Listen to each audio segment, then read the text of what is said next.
Hey, everyone! If you enjoy my quantum audiobooks, you can support me by becoming a Patreon member. Your support helps me keep creating, and you'll get exclusive perks. You can also access my audiobooks directly through Google Drive. Check out the link in the description. Now, let's get started. But a spoiled brat like Malfoy really didn't meet her standards. In fact, more than half of the snakes in Slytherin's eyes were not worthy of her attention. There's nothing we can do about these people who only know how to use their family's power to do bad things. He himself had no skills whatsoever, and his talent was even inferior to that of a muggle-born wizard. In Riels' words, they were a bunch of guys who didn't even know where their own nobility lay. She would find it hard to respect someone like that. As a member of a pureblood family, you have degenerated to the point of being a mere foil to a lowly mudblood like Riels. I am truly ashamed of your parents. What is integrity? The words they said were, despicable, utterly despicable. But if Zhao Hao is facing his enemy, forget about backbone. Even if he dies, he'll drag the other down with him. Far away in Diagon Alley, Riels, who was carrying large and small bags and acting as a human bag carrier, suddenly stopped in his tracks. Riels, I don't think you want me to punch you twice here, do you? Unfortunately, he not only failed to win back the game, but also received a disdainful smile from Cassandra. No wonder she's the kind of woman who hangs out with a B*******D like Riels. Narcissa instantly hardened, yes, her fists clenched. Otherwise, she wouldn't have followed Riels. Narcissa felt extremely uncomfortable under that gaze. She felt goosebumps rising on her skin. Well, he can't argue with Cassandra anymore. For his family, for the people he cares about, what is backbone? It's worthless. Under Narcissa's puzzled gaze, she sneezed several times in a row. It's like a matter of face. He's not an emperor, so why should his wife kneel down and bow when he sees her? It seemed as if they had come to know Narcissa Ivan in a new light. Cassandra Wara, do you really think you can do whatever you want just because you're with Riels? But when it comes to his family and the people he cares about, there's really no need to uphold any sense of integrity or backbone. It's fine to talk about romance, but if you're not interested in romance and are just trying to save face, then it's really meaningless. Narcissa, who had been wondering if something had happened to him, was speechless and amused. Seeing that Riels still had that look on his face as if he had been let down. Faced with this kind question, Riels smiled with great pride. Dislike? You actually dislike me. Cassandra was interrupted by the extremely violent Malfoy before she could finish speaking. He was trying to get back at Cassandra for her earlier mockery of him. Hilarious. In his eyes, integrity is absolutely worthless.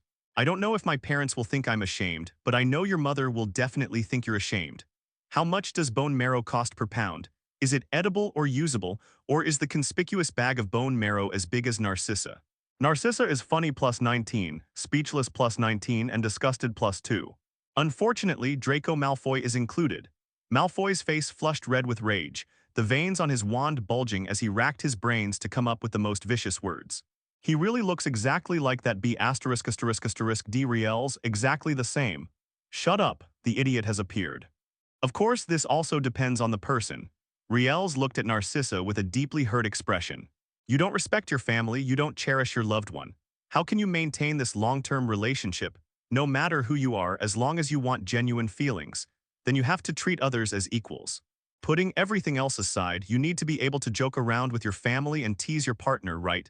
If you can't even do that, then you can't blame others for not liking you. Everything requires effort to reap rewards. There is no effect without a cause. You won't find money on the street and a pie won't fall from the sky. Even if it were possible, could you handle it? Could you catch such a windfall? Narcissa said she couldn't see Riels' distress. Why? Is that even a question? Yes, the only things in the world that should not be missed are delicious food and beautiful women. And Narcissa is much more difficult to deal with than those two little girls. From now on, not only will he be pressured by two rebellious little girls, but also by Narcissa, a mature wife with a youthful charm. Narcissa felt relieved plus 18, touched plus 15, and amused plus 18. Little brother Riels, I'm glad you like it. I've also prepared a surprise for you. I'll show it to you when we get back to the dorm tonight. Narcissa smiled and said, I think you'll really like it. See how reasonable that makes sense. Seriously, is Narcissa up to something again? There's also a full-length mirror and a shoe cabinet. You know, I'm a very clean person. Stop being naive, go wash up and go to bed. You have to go to the construction site to carry bricks tomorrow. Riels shivered and looked at Narcissa with a slightly bitter expression. I love all the clothes you picked out. I'm so touched. This is the first time someone has ever bought me clothes. Narcissa's smile became even more genuine as she was in a great mood. Yeah, I was forced to do it by those two rebellious little girls. Riels, who had originally wanted to change the subject, suddenly switched gears and started playing the emotional card. No need to overthink it, it's just something that comes out of the mouth. Riels shuddered, and before Naxi 707 Shaw could speak, he smiled and spoke first. Her pink dress made her look like a truly beautiful painting. In Riel's words, as long as I don't say I saw it, I won't say I saw it. Let it go, he really doesn't want to be manipulated and crushed by Narcissa. Her words sounded normal at first glance, but when combined with her expression. Sister Narcissa, I've bought all the clothes, all the shoes, and all the cosmetics too, and all the clothes for me. Sister Narcissa has such good taste. After all, experience matters, and this applies to Narcissa as well. Even Riels, who had been wearing a bitter expression, looked much more relaxed. In layman's terms, he not only wants to eat well, but also wants to eat well while embracing beautiful women. We need to go see if we can find a good wardrobe and a bed. Even if she saw it, she would pretend not to. Narcissa is hilarious plus 19 and intriguing plus 19. If it's too small, we won't be able to fit too many things in. It's a little bit strange. Narcissa, like a little girl, touched her red lips with her finger and said with feigned distress, I wonder how Professor Dumbledore is doing with the expansion of our dormitory. However, he might take this skill to the next level in the future. You've bought everything and there's hardly anyone here anymore. You can put all the bags into your space. Faced with her dilemma, Riels simply rolled his eyes silently. Not to mention that Dumbledore really did expand his dormitory many times over. Even if the expansion goes on, at Narcissa's rate of buying, it probably won't be long before the dorm room is still overflowing. But he didn't really care. Don't forget, he also has Peach Blossom Spring and a system warehouse. If you can't fit anything in there, just stuff it in here. As for whether Narcissa would be curious, isn't she curious now? Besides, how long can these things be kept from Narcissa when they live in the same dormitory? Moreover, Narcissa is now one of the people he trusts most. Instead of waiting for Narcissa to guess and cause some strange things, it's better to. It would be better if he just showed it to them directly and made up some excuse to get away with it. He reached out and twisted his waist, sighing, I'm really getting old, even this little bit of work is tiring. What? Will Narcissa believe that? Does it matter? Narcissa is not stupid, on the contrary she is very smart. Inside the first-year hidden dormitory, not for any other reason than so that I won't have to sleep on the floor anymore. Riels nodded seriously, said nothing, and followed Narcissa as they ran wildly through the mall. Hogwarts Slytherin Dormitory. Now that Gaffilas has evolved and its size has increased, wouldn't the power of its meow punch increase exponentially?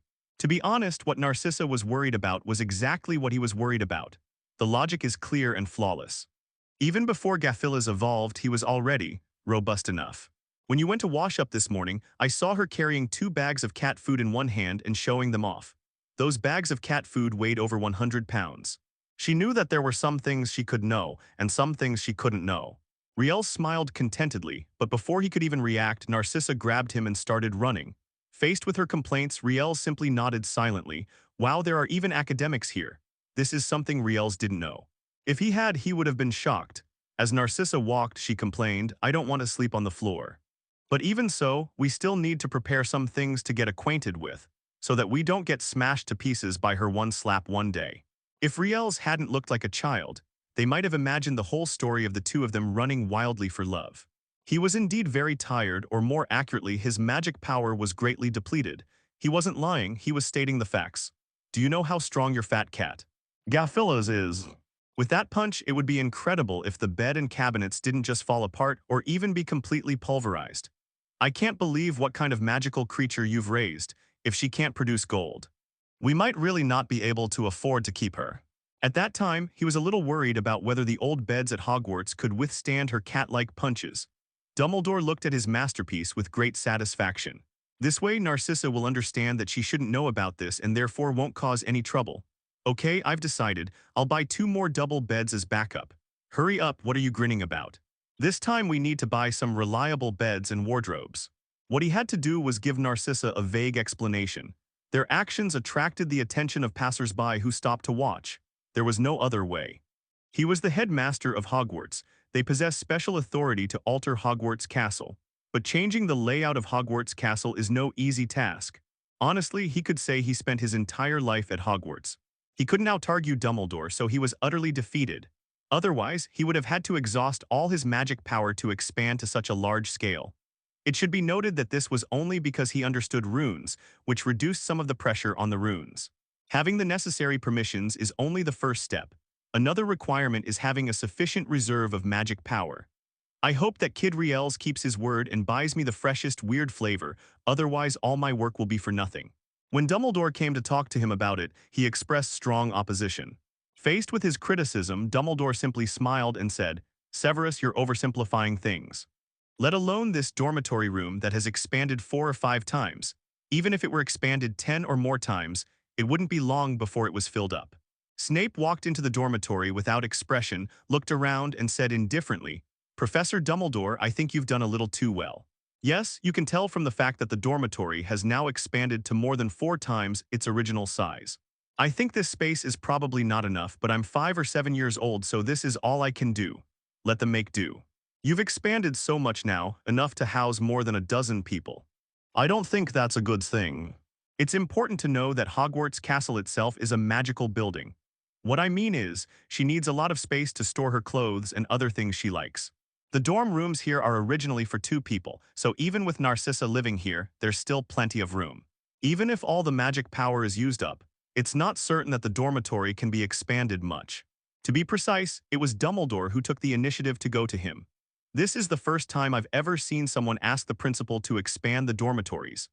Dumbledore surveyed the bedroom, which had expanded 4 times in size, and only after confirming that there was no problem with the inscriptions anywhere did he nod with great satisfaction.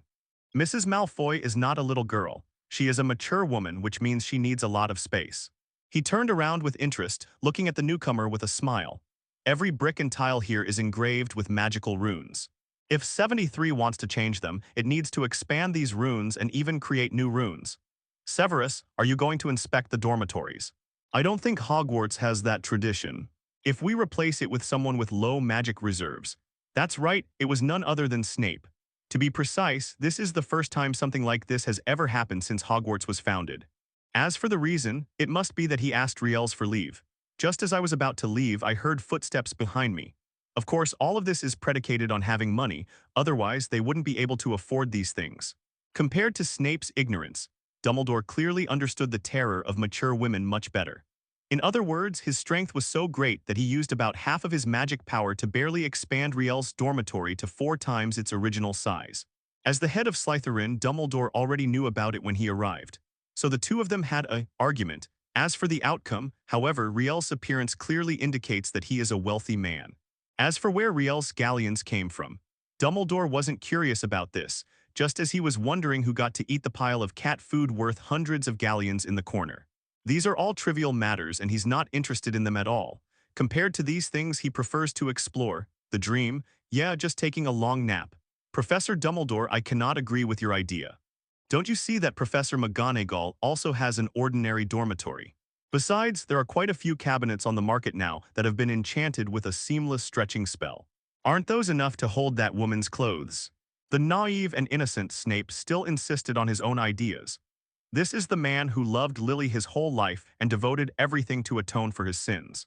Dumbledore didn't blame him for his ignorance, but just gave him a few complicated glances.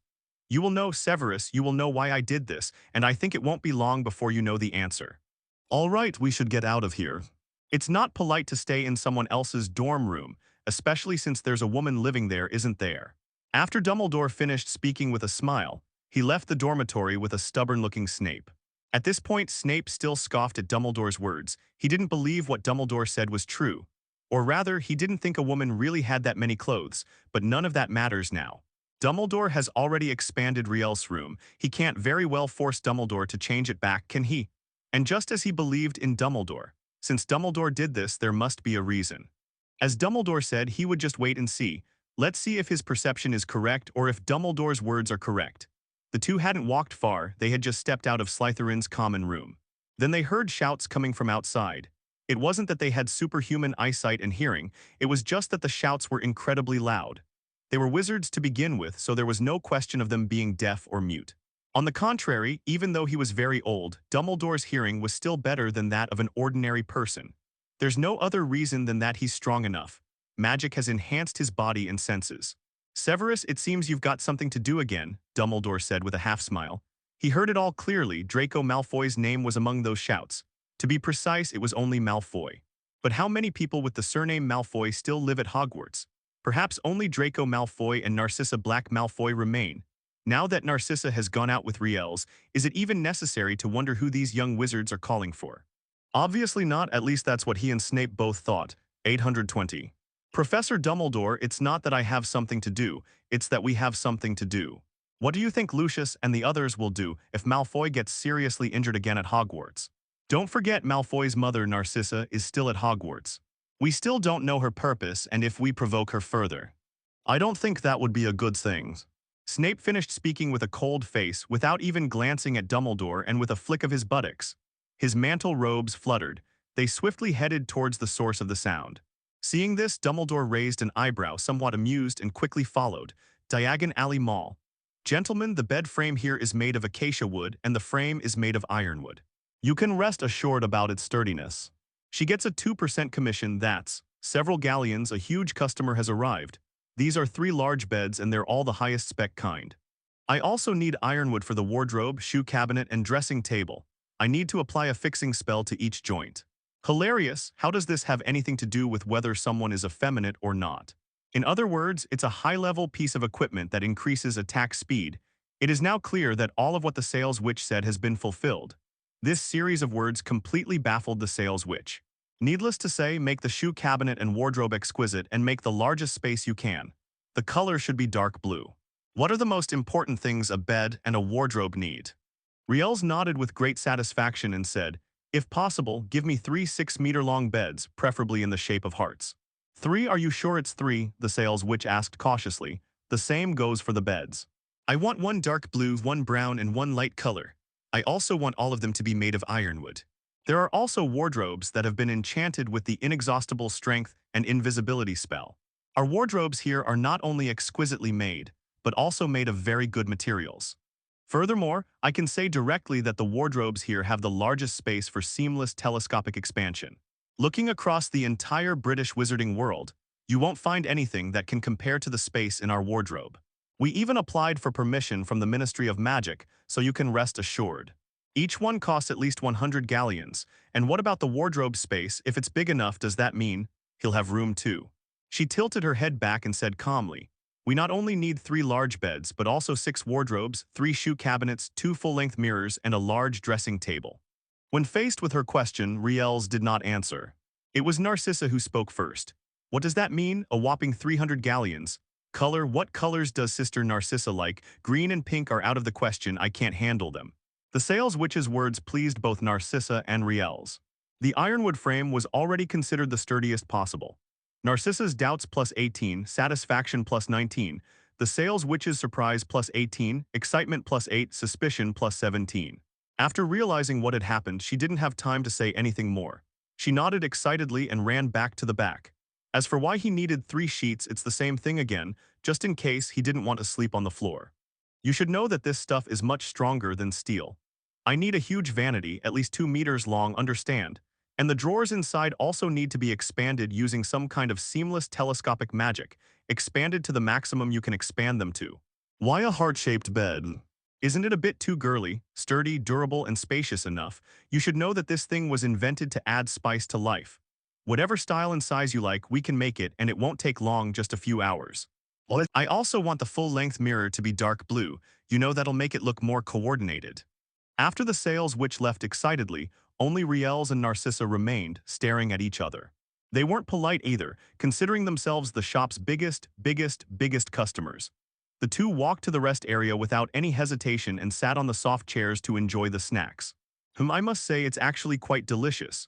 Narcissa is satisfied plus 19, proud plus 19, and expectant plus 19. If someone can withstand it, they're probably not a man, well, they're probably a boy just like him. Moreover, he was quite tolerant of Narcissa. Rise, I think we should buy some paint to decorate the bedroom. These 150 items will make the room look more suitable. No, the world is wrong, the entire wizarding world is wrong, and even the muggle world is wrong. There's no other reason, I just feel uncomfortable. Oh dear, things seem to have taken him a little beyond his expectations. Don't worry, little brother Riels, I definitely won't decorate the dorm room in a way you don't like. I'll make it more cozy. Riels paused in his eating of the bear-shaped biscuit, then looked up at Narcissa with some suspicion. Was he the one in the wrong? Was it wrong for him to be with the person he liked? Riels looked at Narcissa with amusement at her high score of 19. It's just a place to sleep. He's not in there 24 hours a day. What is this woman up to now? Her almost overflowing anticipation is quite noticeable. You know, Slytherin dormitories are luxurious, but the atmosphere is too oppressive. If you stay there for too long, problems can easily arise. It's not that she's ugly. On the contrary, Narcissa is absolutely gorgeous, with a mature and gentle charm. That look almost made Riels go numb. I mean, I'm there every day, so it's inevitable that I feel uncomfortable. You should understand. He, Riels, the god of pure love, Thomas, is completely without fault, not at all. Wrong, completely wrong, terribly wrong. Narcissa's excitement plus 19, pride plus 19, amusement plus 19, anticipation plus 19. Riels silently ate the bear-shaped biscuit and said with a smile, if Sister Narcissa wants to fill the dormitory, then let's decorate it. He wouldn't care too much as long as Narcissa didn't decorate it entirely in green. What? The god of pure love, Lucius, actually managed to steal Narcissa away. To be precise, they didn't care much about the decoration of the restroom. Well, as the saying goes, if you have a clear conscience, you have nothing to fear. Coupled with her pink outfit, and that look in her eyes, Riels believed that no man could resist her charm. Narcissa patted her very conspicuous bag and assured her, I will definitely decorate it very warmly, and it will definitely catch your eye. LOL, even if he were to die, he'd rather sleep on the floor than stay in a pure green room. Actually he's a pure-hearted warrior, so he has a natural aversion to these green and yellow-haired people. Narcissa is going to cause trouble, she's definitely going to cause trouble. In an instant, he felt that the bear-shaped biscuit in his mouth no longer tasted so good. Narcissa blinked her bright, beautiful eyes and looked at Riels with an extremely expectant, even pleading gaze. But now that he'd said it, he really didn't know how to take it back. He was indeed a warrior of pure love, but unfortunately the person he admired was Narcissa. Of course, it's best not to go too far, especially not green. I don't like that color, or rather what green represents. There are only the two of us living in this dormitory room, so you are the lady of the room. You can do whatever you want with it. You know, I usually only stay in my dorm room, so I care more about the dorm room's decor than you do. I don't like green or anything like that, and I also don't like those boring outfits. I'm someone who knows how to enjoy life. In some ways, I'm also a person with a very girlish heart. As Narcissa spoke, a smile suddenly flashed in her sapphire-like eyes. As for having a girlish heart, she's not a girl anymore, how could she still have that? However, in terms of hobbies, she is indeed a person with a very girlish heart. There's absolutely nothing wrong with that. So it's okay for her to dress in a more girlish style, right? After all, Riels had no intention of stopping her from dressing up in a more girlish way. What? How did a handsome guy like him, who looks like a cucumber, know that? As for what the rush is, that remains unknown. It's pointless now. Riels, I'm going to the restroom. You wait here for them to come out. Remember not to wander around so they don't run into any trouble. He might not know the rest, but he clearly knew one thing. That's no surprise. Forget about the 7-year itch. It's not easy to last 3 to 5 years. Simply understanding that is enough, isn't it? You're going to search for that needle in the sea yourself, and if you don't find it, you'll just get frustrated and suspicious. What's the point? Don't say he has low standards, or that he's a suck-up to Narcissa, or that he's ashen-hearted. Let Narcissa do whatever she wants. As the saying goes, a woman's heart is like a needle at the bottom of the sea. Well, I just hope Narcissa doesn't go too far. Although it's okay if she goes a little too far, no one will see. After saying this, Narcissa disappeared without waiting for Riels' reply. Requesting flowers 0. You don't want anything like the bedside table to break down, right? That means we have to go back to his past life. He was someone who, well, never ate pork but had seen pigs run. Riels smiled with great satisfaction and said, good idea, I'll try it when we get back. But green tea can also make people feel refreshed and unable to resist drinking it again and again. Every type of tea has its own characteristics, so you can't go wrong by choosing the tea you like. Riels tilted his head back and took a few sips of black tea, smacked his lips a few times, and shook his head with some regret. Even though the black tea is very strong, it leaves a lingering aftertaste. So, I'll buy 2 green tea trees from the system. Will they survive if I keep them in my dorm room? Or should I just ask Professor Sprout to take care of them? It's just making yourself uncomfortable. Narcissa looked at the pink dress she was wearing, her sapphire-like eyes darting around a few times before suddenly standing up and speaking. Narcissa, amused, reveals the reward, 300 emotion points. Riels had become somewhat numb. Faced with this intriguing figure of 300, he merely twitched his eyelids a few times. Riels shook his head, no longer trying to figure out what Narcissa was trying to do. Clearly, she was in a real hurry. Life is inseparable from the necessities of daily life, just as it is inseparable from joys and sorrows. Small pleasures and minor upheavals can often rekindle dormant passions. Narcissa wouldn't harm him, at most she'd play some minor pranks. He simply thought that Narcissa was just being playful, it was just a little bit of fun. Anyway, Narcissa has already promised not to wear dark green or anything like that, and that's enough. If two people always treat each other with the utmost respect, as if they were guests, or if their relationship is bland and uneventful, then their relationship is incompatible. Hilarious, instead of wasting time thinking why not just go to sleep. It's a very simple principle, isn't it? All you have to do is wait for the needle to surface on its own and float into your hand. On the other side. Narcissa wandered around until she arrived at the place where they were using magic to process the bed cabinet. Her arrival terrified the witch and the workers. The witch who sold the goods recognized Narcissa's identity. The workers simply felt that Narcissa was stunning. In their hazy recollections, they seemed to recall that infatuation from the past, that graceful young girl with short hair. That was their lost youth. Yes, it was their first love, or the goddess they secretly admired but could never have. After all, not everyone gets to have a sweet first love. For most people, adolescence is a period of uneventful experiences. Madam, is there anything I can help you with? We are already working hard on the bed and cabinets, and we believe they will be completed soon. The saleswoman, sweating profusely with nervousness, forced a smile and said, "The environment here isn't very pleasant. Would you like to go back to the rest area and have some tea?" Her nervousness didn't stem from any cutting corners or substandard products. How could she not be nervous when the meat she was about to eat was gone? What truly made the sales witch incredibly nervous was her fear that Narcissa would change her mind. Don't think this is an exaggeration. After all, it's right under the Ministry of Magic's nose, so there's no such thing as being blind to what's right under your nose here. Instead, the entire store will have to close down completely.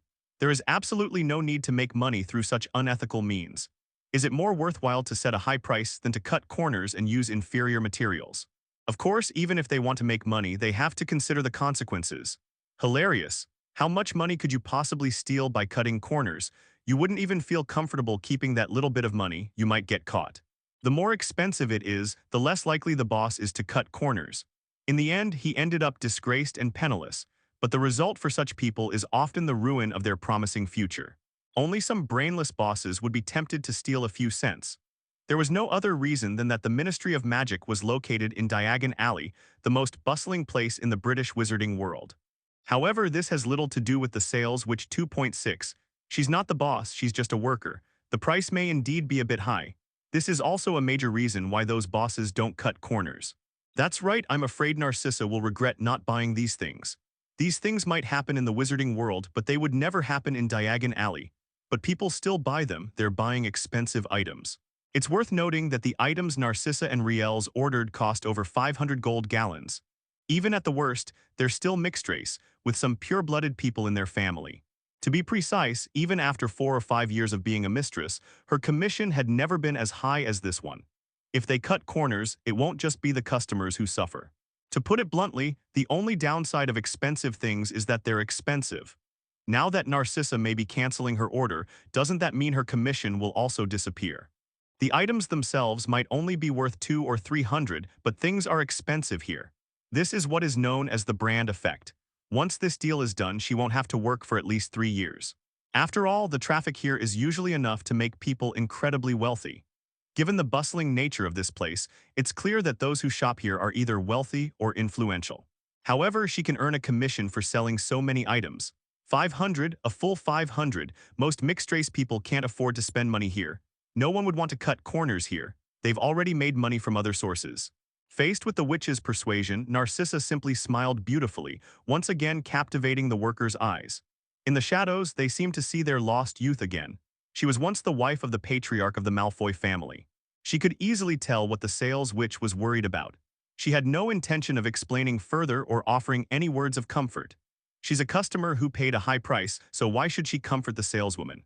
Don't these sales witches get paid? Even if they want to offer comfort, that should be done by their boss, not her. She paid to enjoy the service and to buy things, not to look after children. Moreover, the saleswoman was clearly worried about her commission being affected. It's all for profit. I need you to make me another big bed, a wardrobe, and a dressing mirror and vanity. I need you to make me another set. And wallpaper, I mean the kind that's been enchanted, bed curtains, carpets, bedside lamps, and bedside tables, I need them all. Narcissa asked with a smile, I assume you sell all of these things. This. A rich man, a very rich man. Narcissa, who was initially worried, turned out to be a sales witch who had come to return goods, and her eyes lit up instantly. Are they here to return something? No, they're here to make money. To order something, the witch at that moment looked at Narcissa with the same eyes she would give her own mother. He couldn't wait to rush forward and grab Narcissa's long, beautiful legs, refusing to let go. However, her remaining rationality allowed her to suppress this terrifying impulse. The sales witch took a few deep breaths to calm her excitement and said with a beaming smile, Don't worry, we have everything you're talking about. Is there anything else you need? If so, we can add it. Upon hearing this, Narcissa replied without much hesitation, I need 3 sets of curtains, carpets, and the like. The color should be dark blue and the wallpaper too. Remember, I want wallpaper that's been enchanted. If you sell me defective products, don't blame me. As Narcissa spoke, her voice suddenly turned cold. She also exuded a captivating aura. This is a blend of her years in power and the bloodthirstiness she carried as a Death Eater. The intersection of these two factors has created the current power and influence. The moment this imposing aura appeared, the sales witch and the workers who were staring blankly at her reminiscing about the past were all startled. Their clothes were soaked with cold sweat in an instant. Fear overwhelmed them like a tidal wave, making it hard for them to breathe. That's terrifying. It's absolutely terrifying. Fortunately, Narcissa's imposing aura came and went quickly. In just a short while, she subdued it on her own. This gave everyone a chance to catch their breath, but they also finally witnessed Narcissa's terror, and their eyes were filled with deep fear when they looked at her. The saleswoman, suppressing her fear, replied in a trembling voice, Don't worry, this is a century-old shop. There will absolutely be no problem. What color do you think this new bed and cabinet set should be? Should the longshi, traditional furniture and carpet also be the same color? To this question, Narcissa smiled knowingly and said, Of course they all need to be the same color. I mean the whole new set I added needs to be the same color. As for what color it is, Narcissa looked down at her clothes and gave the sales witch a meaningful smile.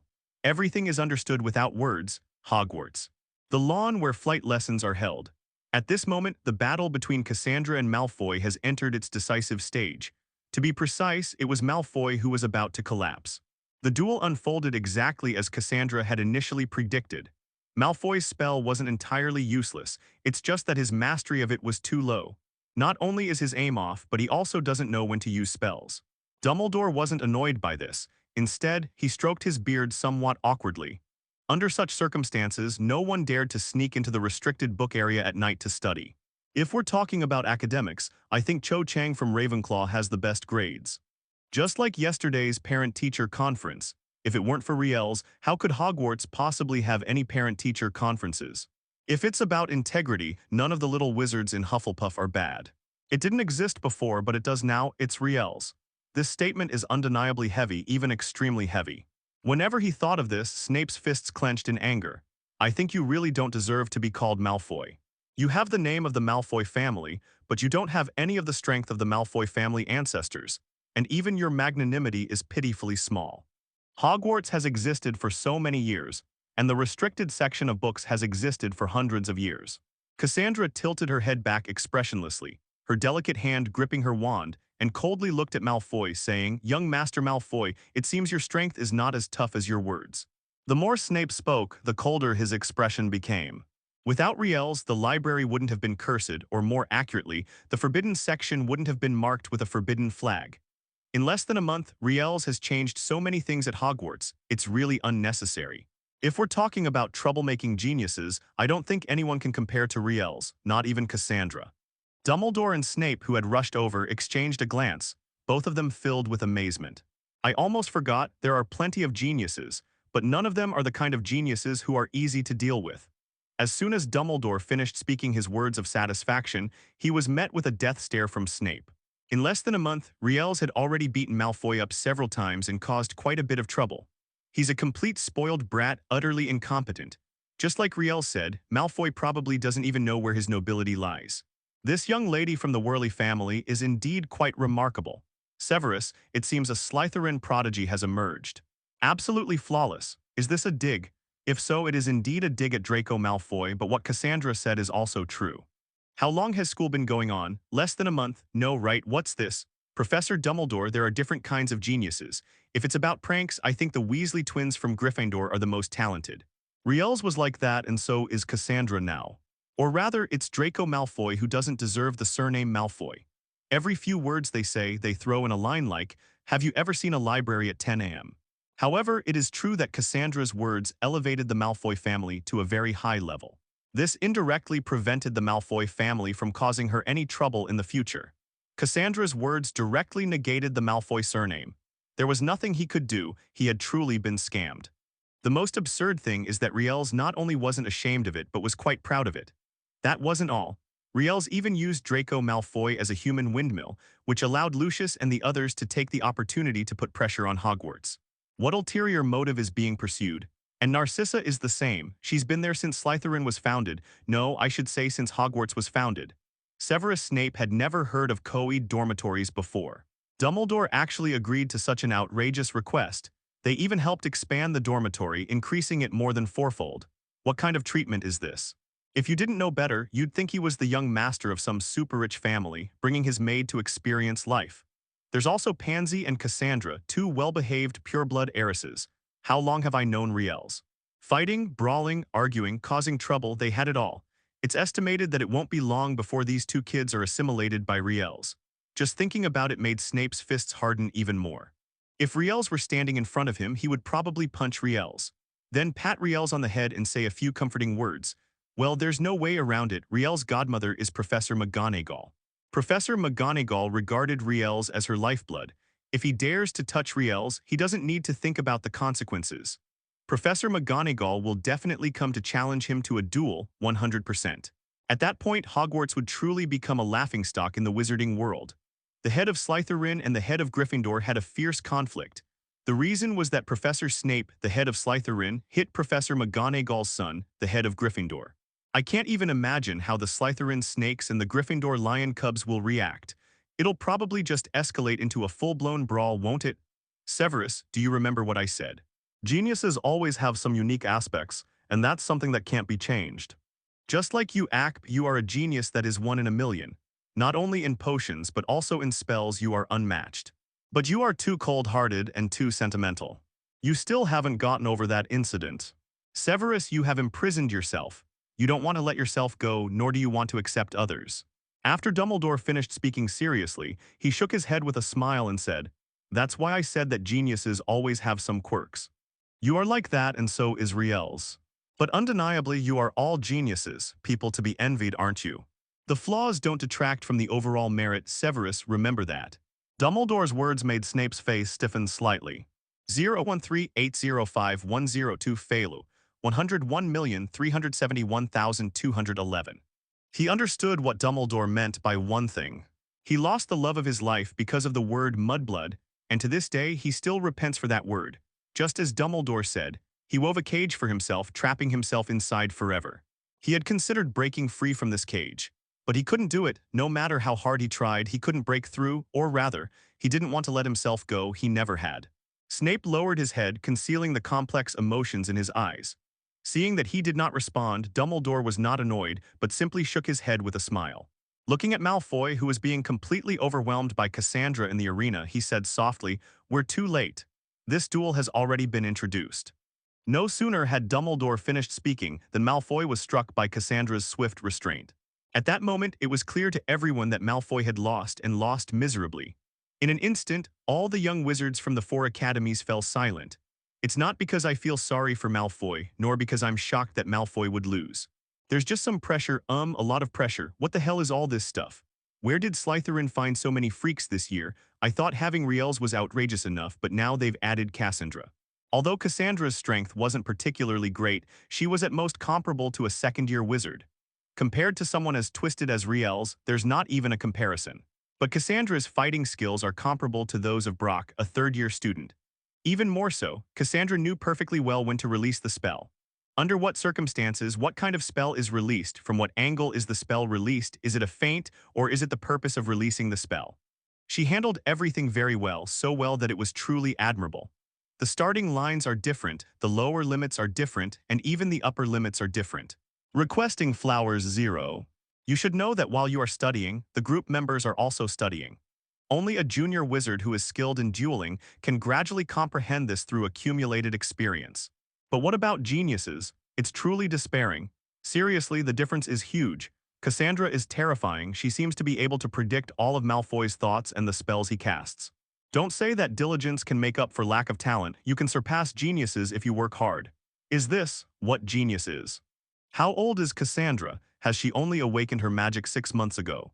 There's no doubt that diligence can make up for lack of talent, but the result is that even if you work hard, you may not be able to surpass a genius. What they worked so hard to learn, others can learn better than them after just a few glances.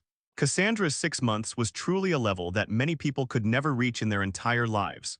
For ordinary people to learn something or do something, they need to put in effort and keep working hard before they have a chance to succeed. The pressure is too much. Hogwarts is simply not a place for ordinary people. The stronger you are, the more you can feel this gap. My whole life feels bleak. What others can easily access requires them to put in 1,000 times, 10,000 times more effort. It was obvious to anyone with eyes that Cassandra had been in control of the entire duel from beginning to end. In fact, even if Malfoy could realize this, it doesn't necessarily mean he would be able to make any changes. Point 0. This is a comparison between us. Even before you've finished addition, subtraction, multiplication, and division, they've already unleashed an arcane strike. A murmur from someone suddenly silenced the young apprentices who had been watching the play with great enthusiasm. Moreover, most geniuses are extremely hardworking. The gap between geniuses and ordinary people. At this moment, the young wizards of the 4 academies all felt a sense of despair. Malfoy, however, was already deeply immersed in her rhythm, using spells in accordance with her commands. They're not even on the same starting line, but Malfoy, consumed by rage, was completely oblivious to this. Even 4th or 5th graders might not be able to do this. A genius only needs to glance at something to surpass the efforts of an ordinary person. How can you compare these? But what is the truth, Diagon Alley? Riels carefully packed everything away and placed it in Peach Blossom Paradise. Feeling completely relaxed, he let out a long sigh of relief. Although these things were all in a bag that had been enchanted with a seamless stretching spell. The bag was also enchanted, making it feel weightless. But what was that saying again? If I can lie down, I will never sit. If I can sit, I will never stand. Similarly, if you can avoid carrying anything in your hands, then absolutely do not take 0, referring to a small item or item. He didn't care about saving face. They worried that if they went out empty-handed, people would laugh at them. Once this idea comes to mind, then all he could say was, "Sacha, what is this? Torturing yourself? You are fighting against yourself. It's completely pointless. Why do you care so much about what others think?" Seeing the uncontrollable smile on her face, I couldn't help but find it a little funny. But her eyes gradually became kind. Narcissa's words made Riels involuntarily roll his eyes. "You've disappointed your sister so much. Of course, if it's something like hatred, then don't get involved. Running away is the best course of action. Riels, weren't you going to bring gifts for your 2 girlfriends? Why didn't you?" Riels yawned and glanced at Narcissa listlessly. Narcissa stopped in her tracks and said with a half-smile, "Sister, I can help you pick out a gift. You tricked your sister into signing that servant contract, and you still don't trust her. You should know that Narcissa is a truly ruthless killer. You can trust your sister, she's absolutely right. What does it mean to believe you're not wrong? What does it mean to say only women understand women? Instead, it makes you wonder, what does she want to do?" Despite Riel's disdainful look, Narcissa's smile remained unchanged. He's a bit of a peculiar person. He doesn't care about such trivial matters, nor does he entertain such thoughts. What kind of trouble are they up to now? If someone tells you to die, do you have to die? My sister is so heartbroken, she's given her heart to the wrong person. Narcissa tilted her head back, as if to prevent tears from falling. Let go of your own pain and let go of others' pain too. Narcissa is funny +19, annoyed +19, and amused +19. But it doesn't sound like something Narcissa would say. When she said it, the first thing that came to mind wasn't whether she was right or wrong. Have you ever seen an Avada Kedavra with arms as thick as his eat a giant melon? Her voice was gentle, yet tinged with an indescribable darkness as she said, "Little brother Riels, don't you believe me? You've never seen him before, right? Very well, he hasn't seen him either." It's not that this statement has no credibility. Of course, the latter part does indeed lack credibility. Narcissa's satisfaction +19, enjoyment +19, anticipation +19. But every aspect of her makes people want to get closer and touch her. Without her constraints, Narcissa is truly irresistible to approach. What's that saying again? Only women truly understand women. She seems to have 1,000 faces, a personality that defies description. But one thing is certain, if you really P***S Narcissa off, then you'll get to see her. Back then, in order to stay and take care of you, and to protect you, my sister had a falling out with Lucius Malfoy. She is like a black rose, like gentle water, and like a vicious devil pepper. In reality, she was simply afraid that Riels would see the smile in her eyes. There's no way around it, it's just too much fun. Use Riels methods to deal with Riels. Is there anything more interesting than this? She might not know about other things, but she was sure this was the case. Riels usually uses this method to taunt others, leaving them speechless. Now she's using the same method to provoke Riels, so isn't this a way of getting revenge for those people? Yes, that's right, that's exactly how it is. Narcissa Black, the true ambassador of Justice Malfoy, nodded with great certainty. This way he can respond promptly, instead of waiting for Narcissa to cause trouble at another time. Keeping Narcissa under your watchful eye means you can react promptly to any trouble she might cause. Even though Narcissa knew that Riels was faking it, she couldn't help but feel a warm feeling in her heart. As for what kind of underhanded tricks he might have done, he wasn't quite sure. My heart feels warm. All they need to do is follow behind like the mantis stalking the cicada, unaware of the oriole behind. She looked at Riels with amusement, her arms pressing down even more fiercely on the two arrogant and conspicuous bags. In that case, we might as well let Narcissa handle it, or is it the playful twist of 19 o'clock? By the time they realize it, it will probably be too late. Riels' lips twitched a few times. He really didn't know what to say. He could guess what Narcissa was thinking. We need to buy gifts for Cassandra, Pansy, and Hermione. And of course, for Godmother McGonagall, she needs a gift too. Then I'll have to trouble you, Sister Narcissa. She makes them unhappy, and then uses this to manipulate public opinion in order to achieve her insidious and ruthless goals. So you have to choose your own gift for your sister, and then give it to her after you've chosen it. It's nothing more than tampering with the gifts to upset Cassandra and Pansy, and then giving him a good scolding. Little brother Riels, are you going to let your sister choose her own gift, and then give it to her? This adorable expression perfectly captures the shyness and embarrassment of 413. In the end, Riels pretended to be embarrassed, keeping his head down and occasionally stealing glances at Narcissa. They all follow the same principle. When he saw Narcissa looking over, he quickly lowered his head again. I feel like I'm the true champion of justice without a doubt, too. He wasn't afraid of Cassandra and Pansy. As the saying goes, he'd deal with whatever came his way. But does that matter? Obviously not. That won't do. A gift is only a perfect gift if it brings a surprise. This is never going to end. Gifts are always necessary, so why not let Narcissa cause some trouble, just as Dumbledore and the others agreed to let Narcissa stay at Hogwarts. Let me make it clear beforehand, I'm very picky. If the gift you give me isn't good, I won't buy it. And Sister Narcissa needs a gift too. If we don't keep her under our noses, no one will know what she's up to. Riels understood the same principle, so without hesitation, he looked up at Narcissa with his delicate little face and spoke. There's a high probability that they'll choose gifts that aren't suitable for Cassandra and Pansy.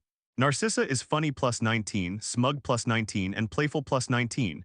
Narcissa seemed to hold her head up with a haughty air, coupled with her pure and beautiful outfit and her seemingly coquettish tone. In an instant, Riels felt a chill rush straight to his head, inspiring him. It exploded right on the top of the head. Absolutely amazing.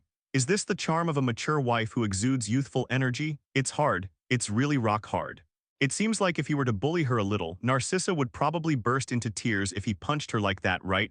Riels looked at the hard fist, then at Narcissa. He's not violent, nor does he have any sadistic tendencies. He's not a pervert, nor does he have that kind of fetish. He sensed it. His future life would definitely be very fulfilling.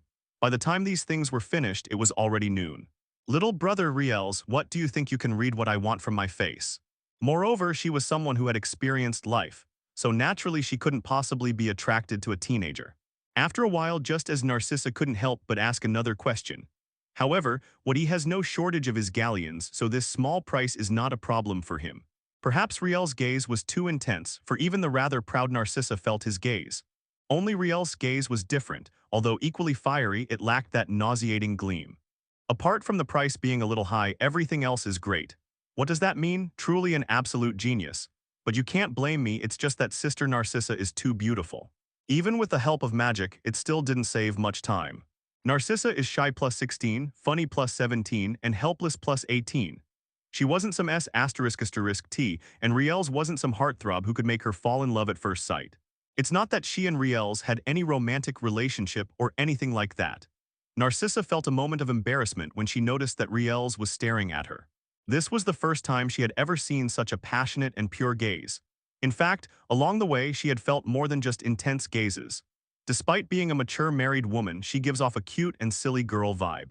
Ahem, Sister Narcissa, why don't you take me to buy some gifts first? I think we should go back to Hogwarts after we're done shopping. But to be honest, the efficiency is really super fast, and the quality is super good. They left Hogwarts around 8 in the morning. After shopping and waiting for the beds and cabinets to be made, they had already spent a lot of time. Riels blinked, somewhat bewildered. Riels snapped out of his reverie, scratching the back of his head somewhat awkwardly, and said, "Sorry, Sister Narcissa, I was just spacing out." The reason she was shy was entirely because Riels' gaze was too intense. That means it's time to eat. Are you shy? At least not now. What did he do to make Narcissa blush? She wasn't unaware of the intense gazes she had received in the past. I just think that Narcissa would cry for a long time after that punch. This also illustrates Narcissa's charm, or rather her style. But those gazes were not pure, they were mixed with something nauseating. Of course, Sister Narcissa can also look around some more if she wants. Hogwarts Castle Banquet Hall. At noon, the banquet hall was packed to capacity. Of course, this wasn't just because the young wizards were hungry. In fact, many banquet halls cannot accommodate many young wizards. It's not that there weren't enough chairs, nor that there wasn't enough food, or that it wasn't tasty. Assessing the situation and acting accordingly is one of the principles advocated by Slytherin. Is what happened at 493 this morning true? The young master of the Malfoy family, whose injuries had just healed, was knocked down again. Every now and then, people would turn their heads to look at Cassandra, who was sitting at the Slytherin table. They aren't the kind of people who think they're so great that they can beat up geniuses and trample on the best. There was no other reason than that her best friend Cassandra was amazing. It's all because of Cassandra and Malfoy. Pansy now has not only Riels by her side but also Cassandra. A genius is a genius and a large gap is a large gap. There's nothing hard to recognize. You don't know this, do you? Cassandra Wara is the heir to the Wara family, a true genius. Of course, the principle of might makes right also applies.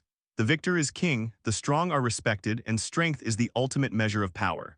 Don't get me wrong, house pockets can deliver food directly into your dorm room. The reason why the seats were so full at noon today, the hushed whispers also reached Cassandra's ears. That's right. I've heard that the Worley family monopolizes more than 80% of the herbal medicine business in America, and their power is enormous. How can you compare them? Anyone who met her gaze would silently turn their head away. Many people chose to eat directly in their dorm rooms. No way, Draco Malfoy is at least a member of the Malfoy family. His parents are both extremely powerful wizards. There's no way he could have lost so badly, is there? More than that, they weren't just knocked down, they were trampled underfoot. The difference, Tusk, it's indescribable. This was also made in consideration of people who are unable to come to the banquet hall. Oh, then why doesn't she study at the Wizarding World in the United States? Doesn't she have a top-notch magic academy there? Although I felt incredibly frustrated and really wanted to punch Pansy a couple of times, I couldn't help it. The situation forced me to. Pansy is very proud of this.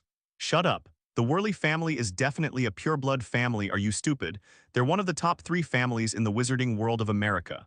Of course, it also reached the ears of Pansy and the others. The Worley family, does such a family exist in the Wizarding World?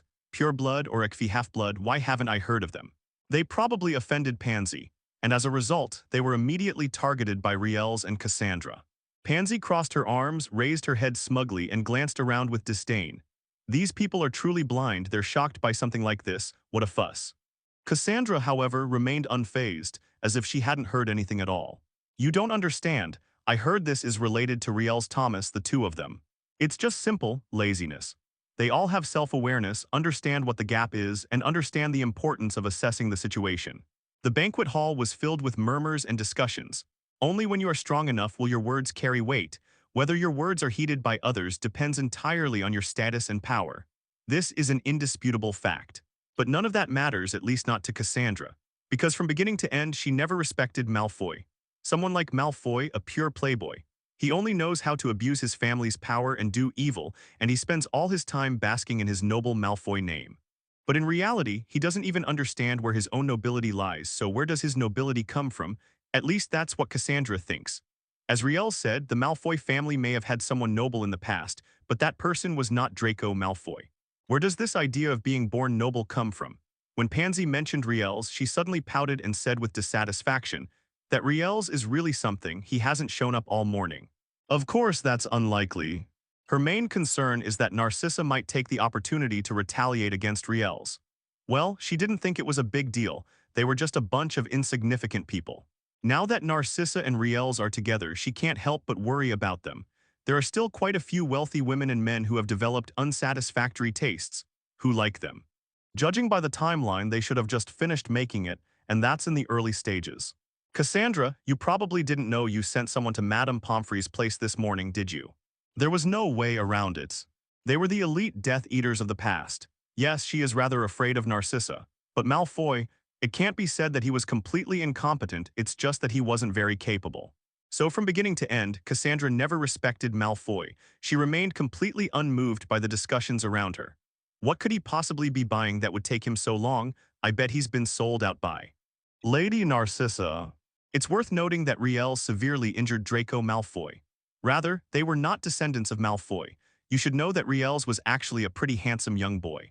And each time it's quite tragic, but you're quite prudent in your actions, at least better than that guy Riels. Let them talk, it's none of our business. I think you should eat properly instead of talking here. It's easy to choke, especially when you're drinking plain porridge. The Parkinson family was a vassal of the Malfoy family. Mrs. Pomfrey was stunned when she saw Malfoy. How long had Malfoy been enrolled? He had already visited her 3 or 4 times. If Malfoy were truly capable, that would be one thing. The things Riels and Mrs. Narcissa went out to buy were probably beds and cabinets, which all need to be made to order. Given Narcissa's personality, how could she not seek revenge? Plus, it's lunchtime now, so they're very likely having lunch outside at the factory. Therefore, she was quite familiar with Narcissa, and knew clearly what kind of personality Narcissa had. After Cassandra finished speaking, she calmly drank 2 mouthfuls of plain porridge. Compared to Cassandra's composure, Pansy was rather impatient. In addition, she used to be Draco Malfoy's sidekick. They are truly ruthless killers. They were neither emperors nor rulers of the wizarding world. Requesting flowers. What if Riels really is tricked by Narcissa and sold out?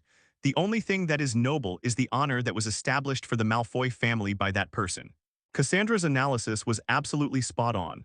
The logic is sound, and the situation is as described, which made Panksy nod repeatedly. However, Pansy's expression changed slightly as if she had remembered something. She first looked around to make sure no one was watching her before she lowered her voice and spoke. You really think Riel would want to share a 610 dorm room with Mrs. Narcissa, isn't that a bit too much? I doubt Professor Dumbledore and Professor Snape would agree to that. Since its founding, Hogwarts has never had a situation where men and women live together. This is precisely what Pansy is most curious about, or rather what she cares about most. What does this mean? How did things end up like they're living together? Aren't they enemies? Aren't you going to seek revenge? Given how badly Malfoy was injured, it's already quite unreasonable that Narcissa didn't seek revenge on Riels. Now she's even living with Riels. They're still in the same dorm room, probably even in the same bed. No, what's wrong with this world? Did she misremember something, or was Narcissa misled by Riels? Or perhaps Riels is Narcissa's son and Malfoy is merely an insignificant outsider. Hissed Tilda. Wait, Riels is Narcissa's son? Pansy gasped, as if she had discovered something extraordinary. She looked around at the small snakes with some anxiety, then at Cassandra, who remained expressionless. After hesitating for a moment, seeing Cassandra's resistant gaze, she leaned down and whispered in her ear. Do you think it's possible that Riels is Narcissa's son? You mean a B********D? You know, this is not unusual among pureblood families in the wizarding world. It even happens in many ordinary families. Otherwise, I really can't explain why Narcissa didn't seek revenge on Riels. Considering she dotes on Malfoy the most, it can be said that Narcissa's excessive pampering is a large part of the reason why Malfoy has the personality he has today. Under these circumstances, I can understand Narcissa's lack of revenge after Riels severely injured Malfoy as a result of pressure from Hogwarts. But there's no reason for Narcissa to be nice to Riels, is there? Now she's even going so far as to want to live in the same dorm room as Riels. What does that mean? And what about Professor Dumbledore and Professor Snape? Would they agree to this outrageous request? If he didn't agree, Riels probably wouldn't have bought the bed frames, the wardrobe, and all those decorations for the dorm room. And if I remember correctly, they slept together last night, right? Besides Riels being Narcissa's illegitimate son, I really can't think of any other reason why Narcissa would do this. You may not know Narcissa, but I do. She's a true power holder, ruthless and cunning, willing to do anything to achieve her goals. Rise and her feud cannot be easily erased. Yuan 32. Its return documents also concern Ping Malkiang.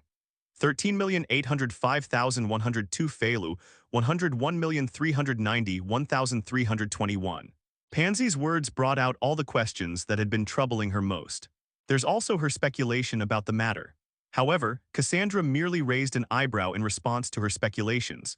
He looked at her with an inscrutable expression, an unreadable emotion flashing in his emerald green eyes. She knew that Pansy could be incredibly clever at times, which amazed both her and Riels. Cassandra was thoroughly enjoying her drink, while Pansy remained lost in thought for a long time. In fact, if special circumstances arise, she can make that person stand there and die without hesitation. No, it's not stupid, it's more like their imaginations are too wild. What the hell? Riels is Narcissa's illegitimate son. Cassandra rubbed her tightly furrowed brows, her voice calm yet carrying a hint of speechlessness. Riels and Nasir are definitely not simple. Pansy, if you really want to tempt me, you can go and ask Riels directly. You'll definitely get the answer from him. In some ways, she and Narcissa are similar in personality and belong to the same type of people. What kind of outrageous language is this? Instead, it will ruin the bowl of fragrant kanji. After all, this shouldn't be a secret. Riels wouldn't keep it from us. Of course, you can also ask Mrs. Narcissa. Or go ask Professor Dumbledore and Professor Snape. She was also well aware that Pansy sometimes had a mental lapse, like a stupid lion. Do Riels and Narcissa know about this? So she still felt that Pansy was. Well, not felt, it was obvious that Pansy was looking for evidence to support her guess. Therefore, Narcissa, who is even more ruthless than her, would never do something like forgiveness with a smile. Because these are people she cares about, she has no right to forgive them on their behalf. You know, this stuff really does have a unique flavor when it's cold. Pansy was still engrossed in her earth-shattering discovery and hadn't noticed Cassandra's strange behavior at all. To be precise, she was still focused on finding evidence to support her suspicions. If he wants to, he will do everything he can to make it happen. That's Riels. But she really didn't expect Pansy to be so stupid. Her enemies, or more precisely, those who harmed people she cared about, such as her mother or Riels. This may never have happened at Hogwarts before, but don't forget, Riels is a very special person. If she knew, she would definitely be able to exclaim, "Great. Pansy's intelligence has regained its superiority." No matter what that enemy did, even if it saved her life, she would not feel the slightest gratitude, nor would she give up her revenge. I think the reason Mrs. Narcissa is able to stay here is because Professor Dumbledore and Professor Snape agreed to it. Unfortunately, she had no idea what Pansy was thinking. Cassandra put down her bowl of porridge with a headache, frowning as she looked at Pansy. The current situation clearly has some underlying reasons, so she knew very well what she would do if this happened to her. Even if her enemy had been kind to her, even if he had saved her life, it didn't matter. There must be some secret between them, otherwise someone like Narcissa wouldn't have given up her hatred and treated Riels so well. Cassandra was unaware of Pansy's speculation. No amount of nonsense will help. If Pansy understands, she will understand. If she doesn't, no amount of talking will change her mind. After Cassandra finished speaking earnestly, she ignored the stunned Pansy and picked up her bowl of porridge to continue eating. She wasn't stupid. She could naturally understand what Cassandra meant. There must have been someone pushing Narcissa to stay at Hogwarts and share a dormitory room with Riels. As for who pushed it, that goes without saying. At Hogwarts, or rather in the wizarding world, only Professor Dumbledore could do that. It is clear that Narcissa and Riels living together was with Dumbledore's consent. Otherwise, Professor Snape would have already taken action. Since Professor Dumbledore agreed, there must be a reason. Either Riels did something that forced Professor Dumbledore to agree. As Cassandra said, Riels is a man who will stop at nothing to achieve his goals. If Riels wants to do something, he will do everything he can to make it happen. For example, Riels had previously threatened her, saying he would tell Professor Snape to make her move in and sleep on the floor. At that time, she had no doubt whatsoever whether Riels would do it or whether he could do it. This is Riels, for goodness sake. Is there anything he wouldn't dare to do or couldn't do? Obviously, there are, and many. However, such a small matter should not be difficult for Riels. Realizing this, Pansy frowned and glanced at Cassandra with some worry. But Cassandra showed no worry whatsoever. Instead, her brows and eyes were relaxed, a look of ease she had never seen before. Pansy breathed softly in the room, not for any other reason than that the lively Cassandra was truly stunning. Unlike the indifferent Cassandra. Although Cassandra was overly aloof, she was still very beautiful, with features so exquisitely beautiful they were almost unrecognizable. However, despite such delicate features, the lack of expression makes her appear like a lifeless porcelain doll. But the current Cassandra is different. Cassandra still doesn't show much expression. But those relaxed eyebrows and eyes are enough to give these delicate and exquisite features a touch of spirit. No wonder Riels likes you so much. If it were me, I'd be head over heels for you too. Pansy stared at Cassandra, unconsciously uttering her innermost thoughts. At that moment, the air seemed to be under a spell, still deathly silent. After hearing Pansy's words, Cassandra's face turned pale and then flushed, and her cheeks even blushed slightly. But only for a moment, his ever-changing expression returned to calm. She reverted to her cold, aloof demeanor, keeping everyone at arm's length. The last bit of spirit that had managed to appear between her brows vanished without a trace at this moment. It was as if none of this had ever happened. The porcelain doll is still the same porcelain doll, still lacking spirit and lifelike charm. Pansy sighed softly with a hint of regret, her gaze lingering on Narcissa's face. The two remained locked in a stalemate for a while, neither speaking first, until Cassandra felt embarrassed by their stares. She turned her head away, somewhat embarrassed and annoyed, and then, mimicking Riels, gave Pansy 10 hard blowjobs. Pansy snapped back to reality in pain, looking at Cassandra with teary eyes as if accusing her of cruel methods. Cassandra merely twitched her lips a few times and said speechlessly, "What are you looking at? If you don't eat soon, it'll all get cold. Do you even want to attend class this afternoon? Hurry up and eat." Hello? Panksy pouted, reluctantly gave a couple of replies, then picked up the white wine and started showing it off wildly. Diagon Alley, inside an exquisitely decorated and luxurious gift shop. Riels followed behind Narcissa, watching her pick and choose among the seemingly precious gifts. The witch selling the goods stood to the side with a dark expression and tried to say something several times, but couldn't utter a word. How grateful she must be for her professionalism at this moment. God knows what would have happened if I hadn't undergone extensive training. Is she able to control her temper? I'm not talking about anything else, but what's with Narcissa's way of littering? You should know that each item here is worth no less than 10 galleons. That's a full 10 galleons. Although the item itself doesn't have that much value, it's given a special meaning which increases its value accordingly. Of course, these items are also quite exquisite, made from precious materials and crafted with the master's finest workmanship. Its value is no less than 4 or 5 galleons. Even though it's such a good thing, she usually only dares to touch it while wearing special gloves for fear of getting it dirty or damaged. Now, however, Narcissa was treating her like trash, and she felt she was about to lose her temper. I can't help but want to tell them to leave. Narcissa's amusement plus 19, humor plus 19, others annoyance plus 15, frustration plus 15. Riels glanced at Narcissa a few times to make sure she wasn't some kind of witch queen. He then turned to look at the sales witch, who had an angry expression on her face. His clever little brain quickly figured out why the sales witch was so angry. The reason is simply that Narcissa treated these gifts too casually. This made the sales witch feel uneasy, but that's normal. After all, you're selling something you think is very valuable and precious. Then someone comes along and starts nitpicking at all the things you think are precious and wonderful. His attitude was as casual as if he were just browsing a morning market to buy groceries. That picky, choosy attitude will definitely make you very angry. This sales witch's high emotion value of 15 points shows this act point. However, this shop has clearly undergone special training. The witch selling the goods didn't say a word even under these circumstances. Based on this alone, it deserves a positive review, a solid positive review. So Riels unceremoniously pulled out a galleon. Looking at the somewhat surprised and bewildered witch, they said, "Could you please go and buy us 2 bottles of water? You know we've been very thirsty all this way, so the rest of the silver cosmos is yours." Well, consider it payment for you buying water for us. After Riels finished speaking, without waiting for the witch's reply, he casually handed her the galleons.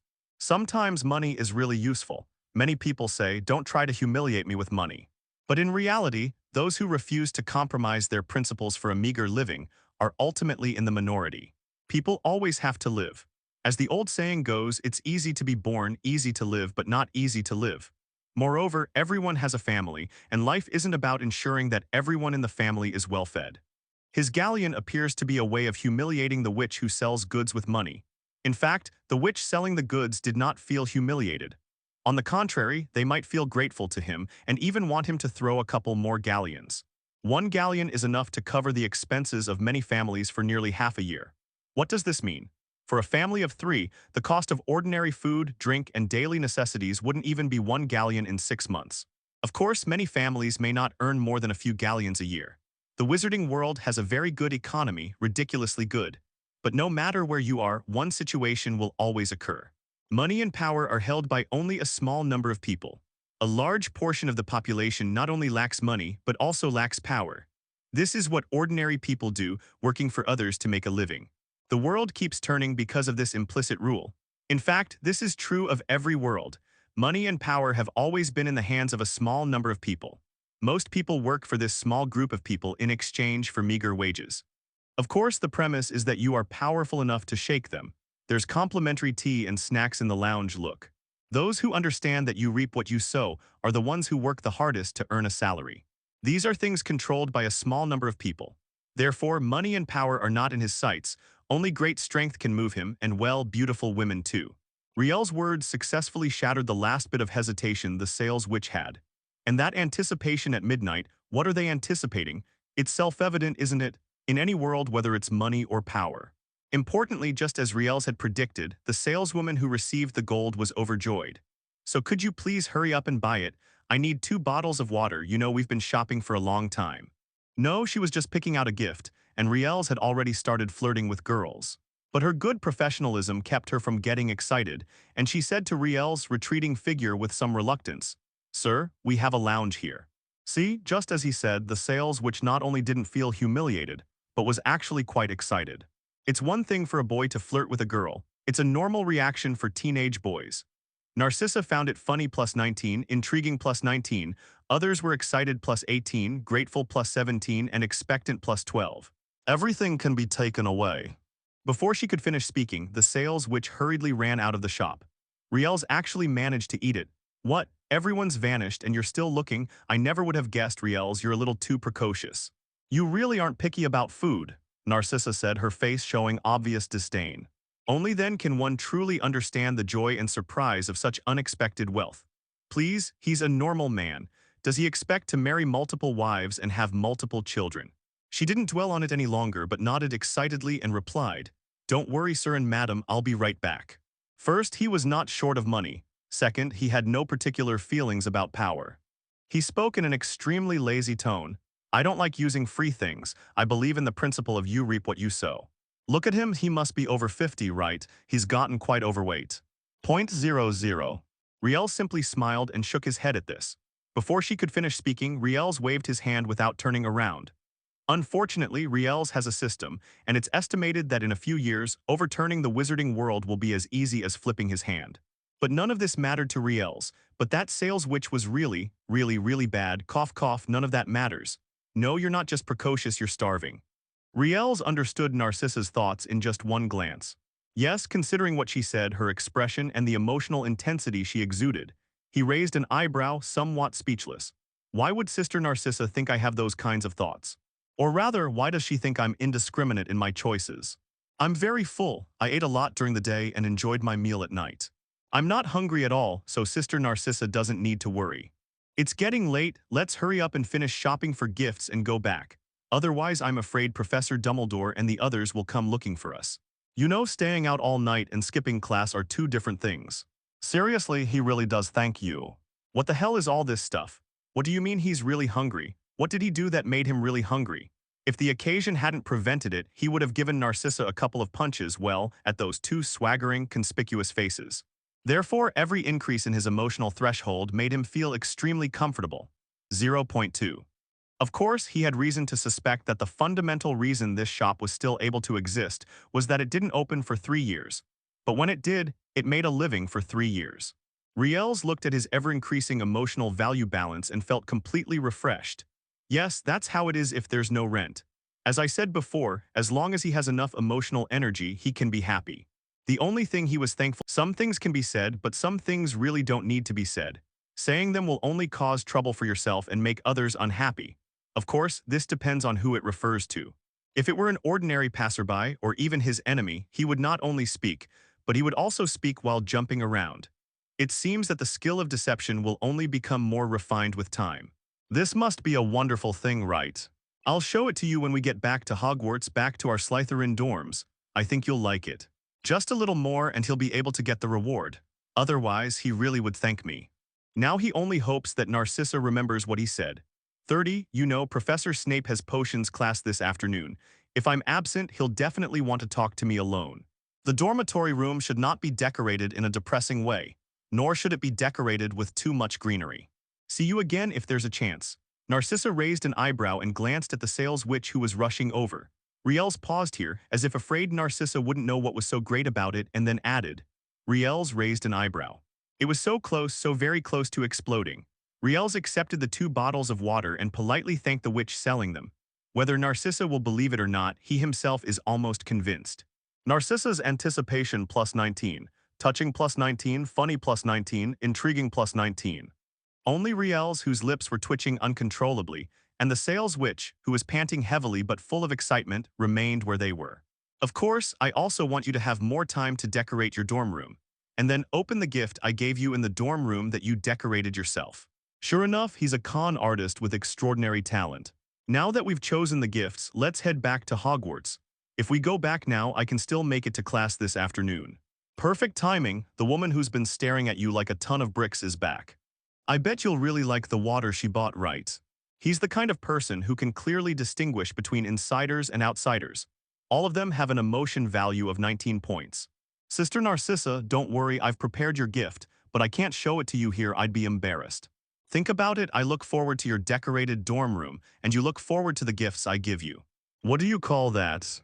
He himself did not expect that he could come up with so many thoughts in such a short time. Thank you, madam. I think you've solved our immediate problem. The rest of the silver coins are all yours. This is your well-deserved reward. This whole brainwashing and deception. Explain. Before Riels could answer, Narcissa picked up the gifts she had chosen and headed towards the counter. But if it's someone close to you, then there's really no need for that. Riels raised the corners of his lips with pride, feeling that his whole life had become much clearer. However, having all emotion points is good, it's just that the 19-point mark is a bit odd. Riels shuddered, feeling completely unwell. Seriously, that's amazing. What Brother Riels said is very good. It is indeed a two-way journey, which is very exciting. Let's listen to Brother Riels. A cab, let me tell you, this is called mutual attraction. It's one of the most beautiful things in the world. Looking at the 2 bottles of water wrapped in special magical materials in the witch's hands, she gave a disdainful snort. He is a very respectful person as long as they are not his enemies or opponents. He can greet you with a smile, but correspondingly if it is his enemy standing on the opposite side of him.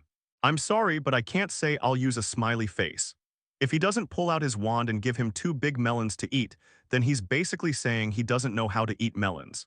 If he knew how, he would pull out his wand and fire 2 shots. Let his enemies learn a lesson. Oh, sir, thank you so much for your gift. The sales witch was both excited and grateful, and bowed to Riel's departing figure to express her thanks. On her way here, she was still thinking, could this be a prank by some rich guy like Riels? This isn't something that hasn't happened before. Ignoring her rather displeased look, I gazed at the gift that had already been wrapped in a special gift box. The result was obvious. She made the right bet, and Riels hadn't lied to her. He understood that Narcissa wanted to play a prank and might tamper with the gifts to get him to do it. 013805102 Failu, 101,421,211. I'm leaving now, I need to go back and decorate our dorm room. How could this not make her incredibly excited? Some rich people who are bored will casually toss out a galleon. Even if they were very dissatisfied and wanted to say something, they could only swallow their dissatisfaction due to the other party's power. Until she returned, she was still worried about this happening. The wealthy people never mentioned reporting it and even took back the previous galleon. So Riels chose to believe Narcissa, to believe that Narcissa was sensible, or rather, to believe that Narcissa wouldn't focus her pranks on gifts. Narcissa's dissatisfaction plus 17, amusement plus 17, humor plus 18, others' gratitude plus 19, excitement plus 19. When they returned in high spirits. Ultimately, this woman used to control the economic lifeline of this large family. Yes, most likely it's used for decorating the dorm room. This can be seen from the fact that Narcissa would categorize the gifts to prevent him from picking up the wrong ones and sending them to the wrong people. This is where Narcissa truly tricked him. What are you daydreaming about? Put the gift away, we need to hurry back. You have class this afternoon, didn't you say that yourself? She was even prepared for the rest of her silver cosi to be taken back and for Riels to humiliate her again. In short, it's like a little form of entertainment for the wealthy. Please give me flowers. Riels walked up to Narcissa without turning his head. She understands many things, but she just doesn't say it. As Narcissa finished speaking, a barely perceptible, playful smile appeared on her lips. These things are all important, at least to him. They sent the waitresses to buy certain things. But that tiny bit of expectation in her heart made her choose to take on the task. She only made one errand, and when she returned, she had earned more silver than she could in several months. She might make a trip and come back with more money than several people could earn in one trip. At this time of year, the rich would burst into laughter. It's as if it's mocking their naivety, and also as if it's mocking their humility. It's as if these items were purchased and the waitresses paid for them.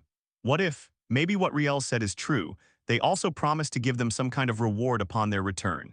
This was truly the boundary between heaven and hell, and she successfully ascended to heaven. But he also understood that Narcissa was a sensible person. Riels is right, this is indeed something to look forward to. But that's not the most important thing.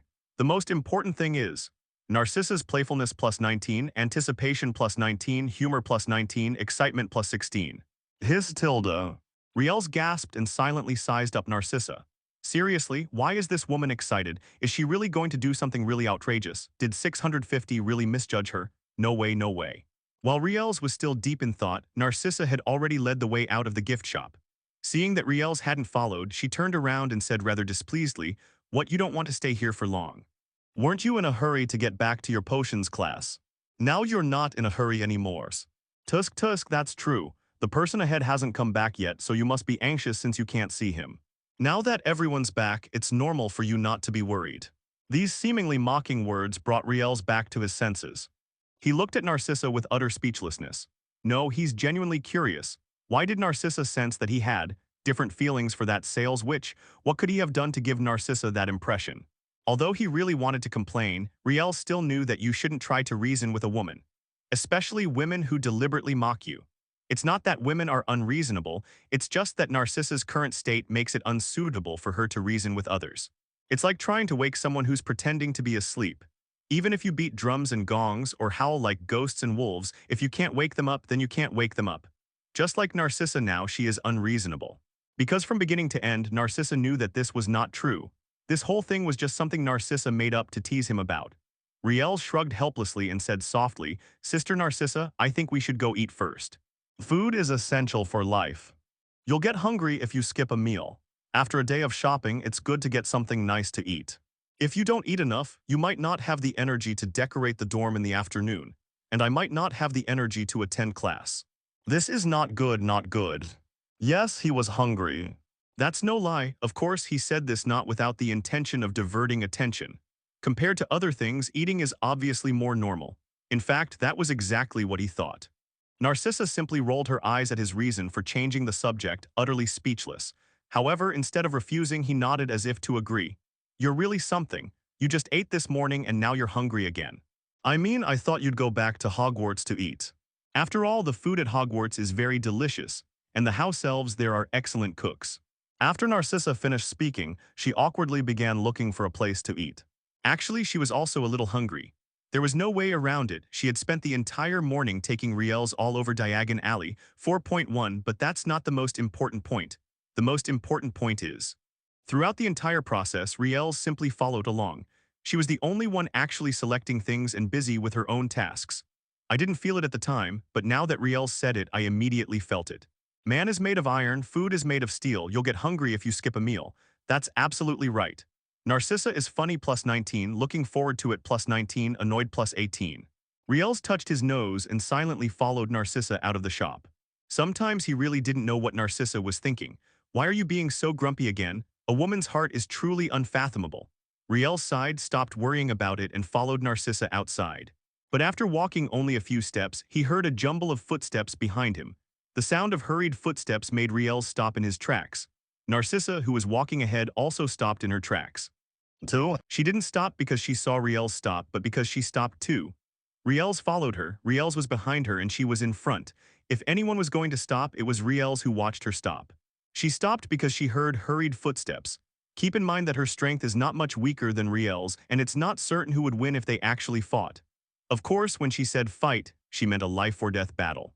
If it weren't for a life-or-death battle, she really wouldn't be a match for Riels. Only in life-or-death battles can she achieve victory by relying on her combat experience, which far surpasses Riels. Well, it's not that she's praising Riels, nor is it that she lacks confidence. The fact that Riels could fight Lucius to such an extent already speaks volumes. She might not know Riels well after all, they haven't known each other for very long. But she was confident that she knew Lucius well enough. She was intimately familiar with Lucius's strength. At least she didn't consider herself a match for Lucius. As for whether Riels, who could overpower Lucius, was truly strong, there's no need to overthink it. Of course, none of this is the most important thing. Most importantly, she is quite powerful, and her 5 senses have been enhanced by magic. In addition, there's the long-standing habit of vigilance. So she heard the hurried footsteps as soon as they sounded. What? It seems someone is reluctant to see you leave and wants to say goodbye. Narcissa looked at the witch running towards her and spoke with amusement. What she said almost made Riels want to jump up and give her a couple of slaps. Well, it's just a tiny bit short. Narcissa's amusement plus 19, displeasure plus 16. Others' excitement plus 17, anticipation plus 18, joy plus 18. Oh my god, looking at the emotional value displayed by the sales witch, Rielston immediately sensed something was wrong. No way. Could it really be, as Narcissa said, that the witch selling goods has those kinds of thoughts about him? Riels lowered his eyes slightly, beginning to seriously consider what he had done to provoke such infatuation from the shopkeeper witch. However, before he could come up with an answer, the shopkeeper witch had already run over. Before Riels and Narcissa could say anything, the shopkeeper witch handed them long strips of paper with various pictures on them. Sir, madam, I'm so sorry to bother you. These are the entrance tickets for the mysterious circus. There are several of them. Although this is not worth much, it is the most I can offer. I hope you can accept it, otherwise my conscience will not be at peace. The 2 bottles of water cost less than 1/10,000th of a galleon, meaning she earned a galleon's worth of money for just 1 trip. Although it was a good thing, she still felt very uncomfortable. Just as many people yearn for a windfall only to feel guilty when it actually falls into their hands. That's how people are. When they don't receive any benefits, they expect every day for some incredible good fortune to come their way. Such things as their own house being demolished and redeveloped, winning a big lottery prize, or inheriting property from a distant relative. But when all these things actually appeared in front of them, yet they would instinctively back down and wonder if it was a scam. Yes, at least that's the reaction of a normal person. However, the selling witch is simpler. Riels could tell that she just didn't feel comfortable taking the money. Come to think of it, she is, after all, someone who can work as a sales witch here. It's not that she's particularly outstanding or special, it's just that she works as a sales witch in a place like this. The people she came into contact with were all extremely wealthy and powerful, truly those who were either extremely rich or powerful. She surely understood that a few galleons were nothing to the rich. They could squander hundreds of them for amusement without a second thought. But her conscience still bothered her, and she felt that what she had done did not deserve such compensation. But they wanted these rewards, which led to this scene. Narcissa's playfulness plus 19, humor plus 17, others' anticipation plus 19, gratitude plus 18, nervousness plus 19. Riels raised an eyebrow and smiled knowingly. He seems to have discovered another way to earn galleons. Imagine if he went to the slums and threw money around, how much positive sentiment would he garner? After all, this is the wizarding world, and even in the slums, the people living there are all wizards. The emotional intensity these wizards exude is unmatched by ordinary muggles. If each guaranteed drop of 10 points is achieved, and there are enough people, the amount of emotional points he can earn in a day will be quite substantial. Where did he get so many galleons? Hilarious. The one thing he has in abundance is galleons. If he wanted, he could buy the entire Diagon Alley using Garfield's Midas touch. It's worth noting that Gafillas's ability to turn stones into gold originated from the Philosopher's Stone. But it's not the kind of simplistic Midas touch like in Philosopher's Stone. The fact that Gafillas's Midas touch is listed as a skill by the system shows his uniqueness. This ability to turn stone into gold can transform living things or objects into real gold. They can even change their shape, yes, those are the ones. For inanimate objects transformed into gold, Gafillas can alter their form using his ability to turn stone into gold. This explains why Gafillas was wearing a large gold chain around his neck when he first appeared. If he needed to, he could easily find a bunch of things and turn all of Gafillas into galleons. After all, galleons don't have any serial numbers and there's no question of authenticity. That thing is gold. For a wizard, whether it is gold or not can be determined simply by testing it in his hand.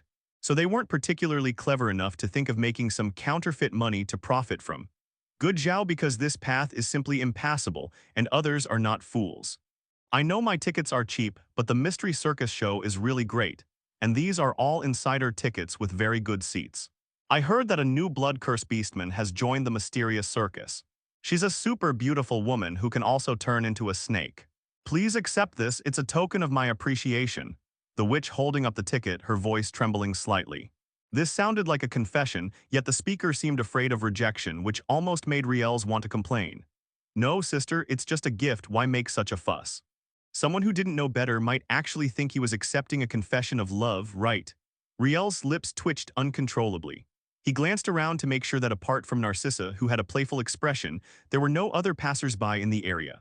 He then reached out and took the tickets, saying, "Thank you for the tickets. I think we'll go if we have time. We have some things to take care of, so we'll be leaving now." But she didn't really care. Well, she had a lot of money, so she could do whatever she wanted. There's no way around it, she made way too much money this time. 140. But what if you had 10 cows or 100 cows?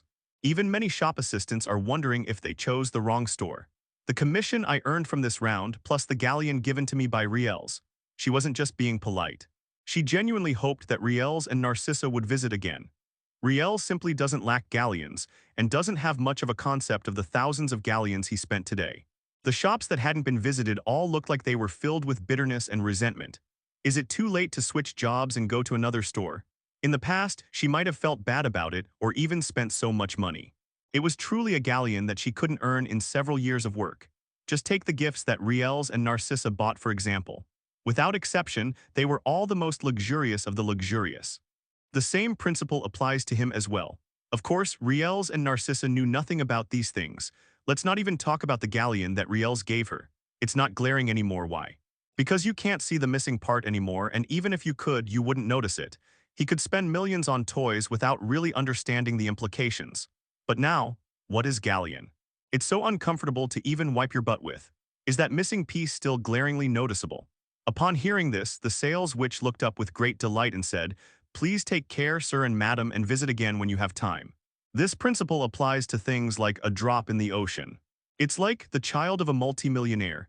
Then you can see the missing patch of hair at a glance, and you'll feel uncomfortable and find it an eyesore. What about 1,000 or 10,000 cows? Or even 1,000,000 or even 10 million cows? Even if they found out, they wouldn't say much, they would just take the opportunity to tease each other a bit. Narcissa, however, had a good grasp of galleons' cost and knew how many galleons the two of them had spent that morning. After all, such a rare pair of sworn enemies. Merlin and his due are truly 1 in a million. To others, this was an act of utter injustice, but he himself did not feel that way. It's nothing more than having too much money and losing sight of the bigger picture. The price was never less than 30 galleons, and the most expensive one even cost more than 80 galleons. She is not alone in sharing this view. If you only have one cow, then your few hairs won't be easy to spot, but your entire head of hair. So she genuinely hoped that Riels and Narcissa would visit again. In fact, all the shops in Diagon Alley that Riels and Narcissa visited hoped they would visit them again. The former has no shortage of money and doesn't care how much galleons it costs. The latter, like the former, was not short of money. Although she had a clear understanding of how many galleons she had spent, it did not affect her. In fact, if it were in the past, it might have had some impact on her. There's absolutely nothing left now. A mysterious circus. A beautiful woman who can turn into a snake, a blood curse. Orcs.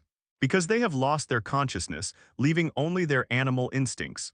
But the consciousness that belongs to humans will not change much. But the blood curse orc is different. Although she and Riels didn't spend very long time together. Their humanity will gradually be devoured by their bestiality until they completely become a ferocious beast and can no longer transform into a human. That won't do. Knowing Professor Snape's temperament, he definitely won't approve your request for leave on that basis. He didn't say he knew everything about the blood curse orcs, but he did know some basic things. However, it differs from the failed product of animagus in one respect. Their consciousness will fall into a deep sleep or even disappear. Once the blood curse orc has completely transformed into its beast form, it means it can never revert back to its original form. She is very proud, as evidenced by Riels standing up for her and clashing with Lucius a few days ago, and by her daring to go to the meeting alone without panicking when she sees her. Riels has a personality that can't stand being alone.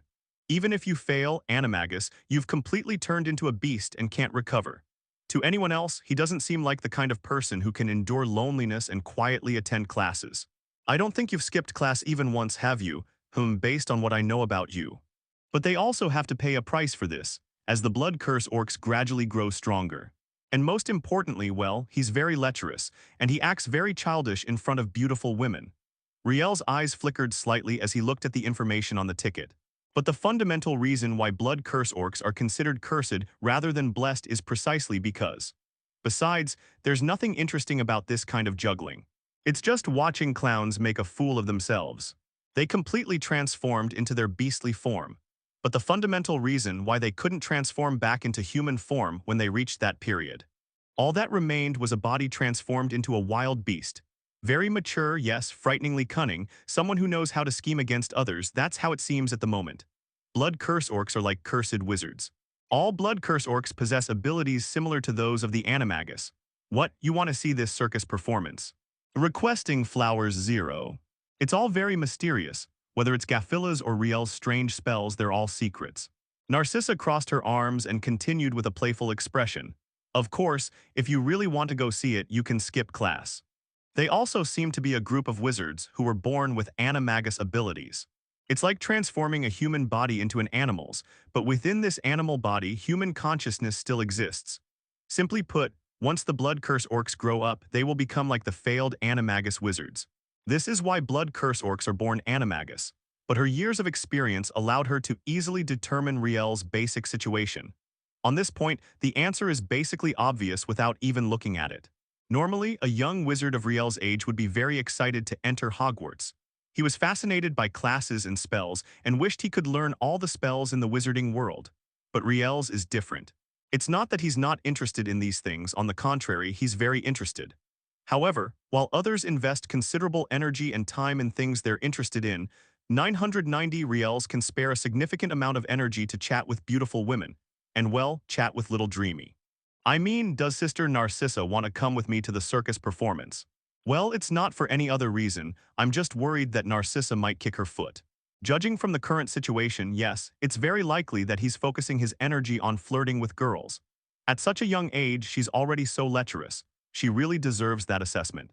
As it turned out, his idea was correct and very useful. I think I would be very happy if my sister Narcissa could come with me to see the circus. Whatever Narcissa's thoughts are, or what bad things she wants to do. Riels may seem lecherous, but it's only superficial. At this moment, Riels was unaware of Narcissa's opinion of him. Narcissa is hilarious +19, looking forward to it +18. Narcissa couldn't figure out the reason, and finally attributed it to Riel's age. Riel's main focus was not on learning spells in class. When I first saw Riels with Cassandra and Pansy by his side. Cough cough, it's not that he's afraid of Narcissa, it's just that he doesn't like hitting people who tell the truth. What's the meaning of this high expectation of 18 points now? What he needed to do was not to interrogate Narcissa, nor to guard against Narcissa. Cough 2.0 cough, necessary precautions were still necessary. Ask Narcissa to go easy on him, and stop having those strange thoughts about him. Riels gave Narcissa a strange look. Of course, there's Hermione, Cassandra, Pansy, and my godmother too. I would be so happy if they could all come. However, one thing that made Narcissa feel more at ease was the ultimate secret, play the victim, so you really want me to skip class and go see the circus, rather, flirting with girls. She couldn't confirm that. In her words, Riels was incredibly mature and quite strangely lecherous. Riels lowered his head, his voice somewhat dejected. I've never seen a circus, nor have I ever seen a clown perform. Maybe it's because the fur hasn't fully grown in yet. No, sister, you're trying to persuade me not to go, saying Professor Snape won't grant me leave, and you're also implying that I can skip class. Sister Narcissa, would you like to see a circus performance? Special note. The strange idea here is a prank, not a joke, because he really likes yellow, the kind that has special meaning. If he finds out, he'll definitely get angry, and then he'll get angry. None of that matters. What matters is what Narcissa said. So now it's not just Narcissa's little feet, it's also his toy, right? She knew this and had even guessed it. Narcissa really messed with him, she really kicked a hornet's nest. His main task was to awaken Narcissa's maternal instincts. After hearing his words, Narcissa's maternal instincts were indeed overwhelmed, and her little thoughts vanished. Although I know Riels might be faking it, I can't help but admire how well he acts. Those delicate eyebrows and eyes and the pitiful look in them. In addition, he would occasionally steal glances at her. He truly captured the essence of being pitiful, weak, and helpless, feeling tense, expectant, and afraid, wanting something but not daring to say it. To this, Narcissa can only say, well done, and I hope Riels continues to play the role. This wasn't sarcasm, nor was it any other intention. I simply feel that Riels is amazing. After all, Riels is so intelligent, and it's likely that Tu would only show this side of him in front of her. He was determined to make Narcissa understand what she should and shouldn't say. This happiness comes from nothing other than Riels. He silently swallowed the words of complaint he wanted to say. Narcissa is funny plus 19, pitiful plus 16, and happy plus 17. This was something Narcissa, who had been born into a pure-blood family, could never have imagined. Although I really wanted to complain, I couldn't help but feel disgusted by Narcissa's two conspicuous bags that seemed to be going too far. What a joke, she's not the Virgin Mary nor is she named Mary, what's the meaning? Riels raised an eyebrow, feeling somewhat speechless. Which of these two tags matches him? However, what Riels said did indeed touch her. If you want to go, I will naturally go with you. Don't forget we signed a servant contract. Okay, let's do it that way. Although she had witnessed the darkness of the wizarding world and even devoted herself to that darkness within it. No, what does cute yet stupid mean? Now, perhaps only Draco and Riels can stir her heart. She was still very happy to go shopping with Riels. Just how bad was the circus performance? Riels silently complained in his heart, but didn't show it on his face at all, still looking lost, sad, and helpless. Was it a happy thing for him to have never seen a clown or a circus performance before? She thought that Riels like this was always special, wasn't he? I don't want my cute but silly little master to be kidnapped by human traffickers. That would be a very unpleasant thing. She couldn't help but open her arms and pull Riels into her embrace, gently stroking his hair with her delicate hand.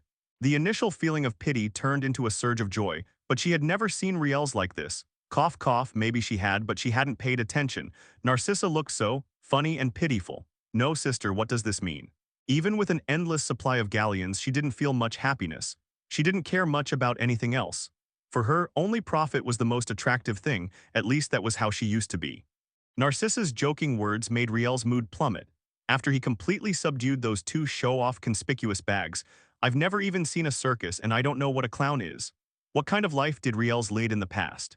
It's not that he's a coward, absolutely not. When Riels initially misled her, she was only anxious because it concerned Draco. As for what it is, Riels, who had originally vowed not to go out, suddenly remembered the mysterious circus in a couple of days.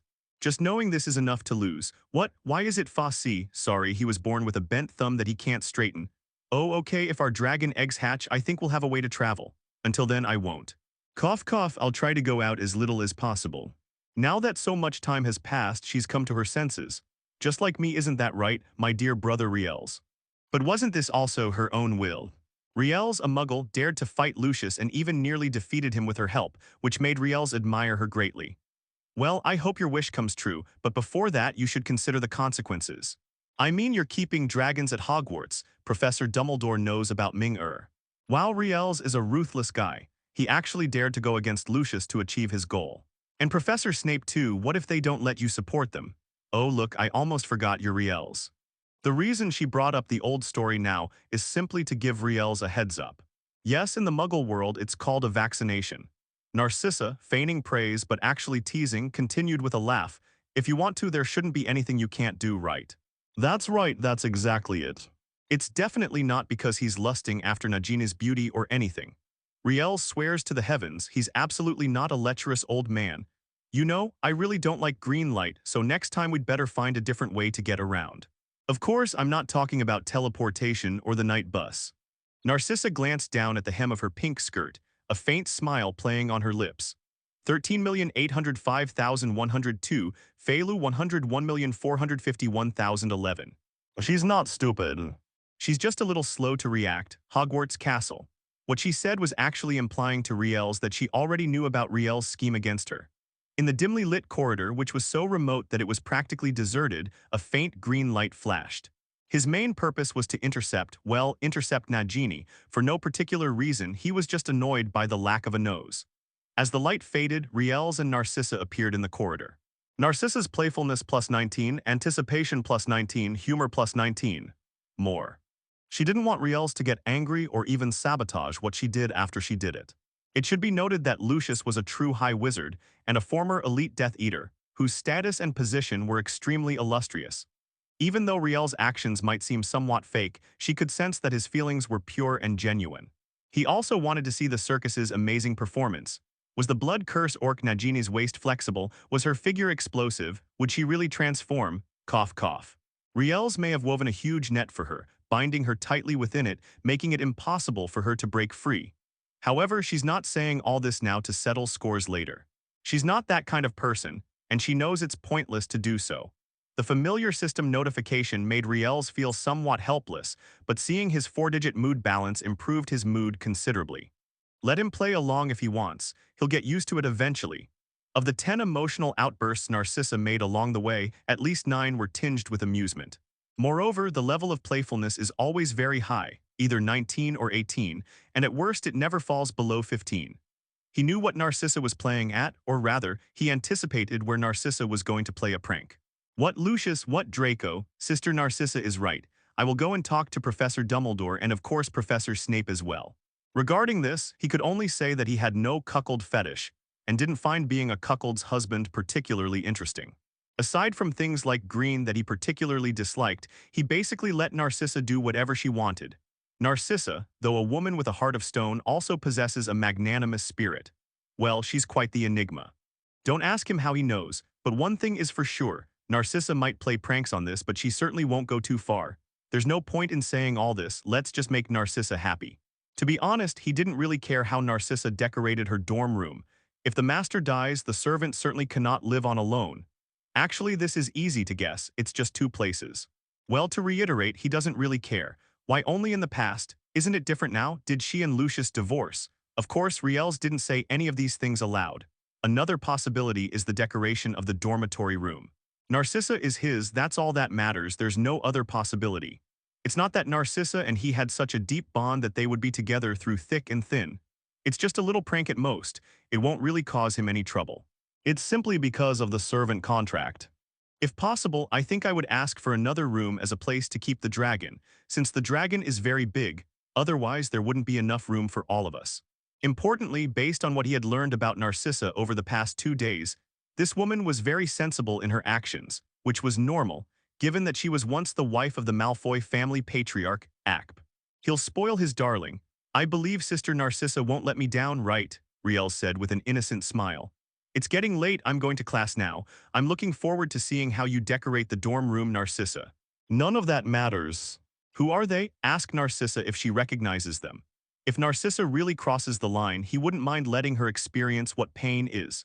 However, when it comes to being quirky, Narcissa is very likely to tamper with the decorations in her bedroom. The first one is page 543 of the gift. The gift was prepared by Narcissa, but he had no idea what was inside. This is the domineering nature of servant contracts.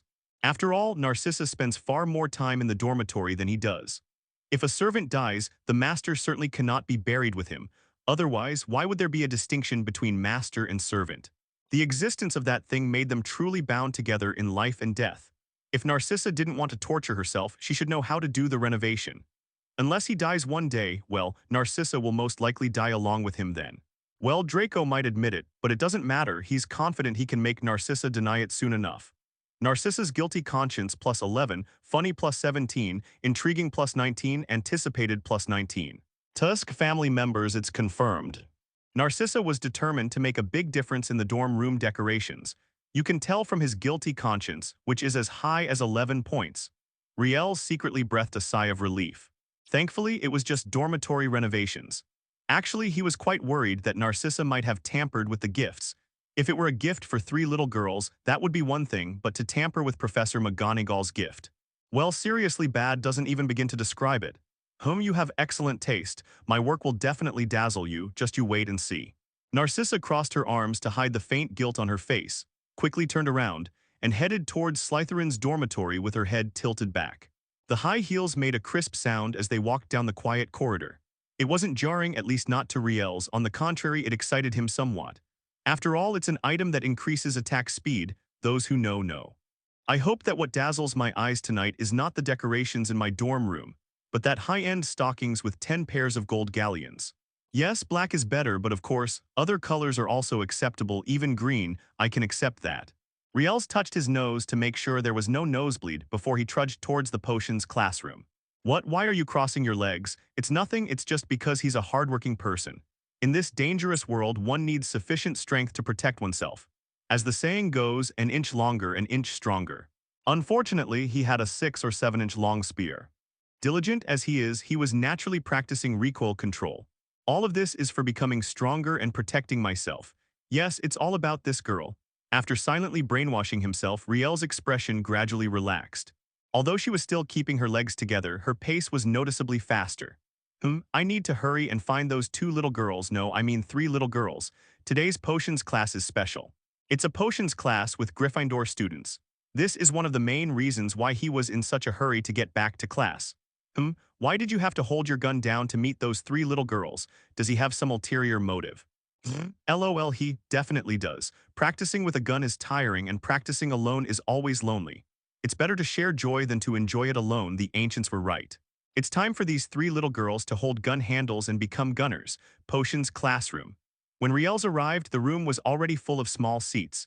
Even though there are no classes now, quite a few young wizards are still diligent and eager to learn out of fear of Snape's authority.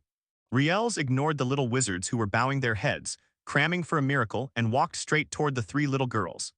To these little wizards who were just reading books in the meantime, hoping to avoid making mistakes when brewing potions later, he could only say, "You're dreaming. Potions isn't a regular exam. Once you've memorized it, you can just fill in the blanks with the correct words. This requires hands-on experience, or what we call experience. How can you not make mistakes if you don't try to concoct potions? Unless you're a potion master like him, possessing top-tier potion-making talent. But they're all cramming here at the last minute. What kind of geniuses could they be?" Of course, part of the reason he walked quickly was because the gun was too difficult to control. He was afraid that seeing his peers with his long spear would make them withdrawn, and that wouldn't be fun. After all, he's a very understanding and considerate matchmaker. A male P***P. Fortunately, the young wizards were mostly focused on their textbooks and didn't notice Riel's arrival at all.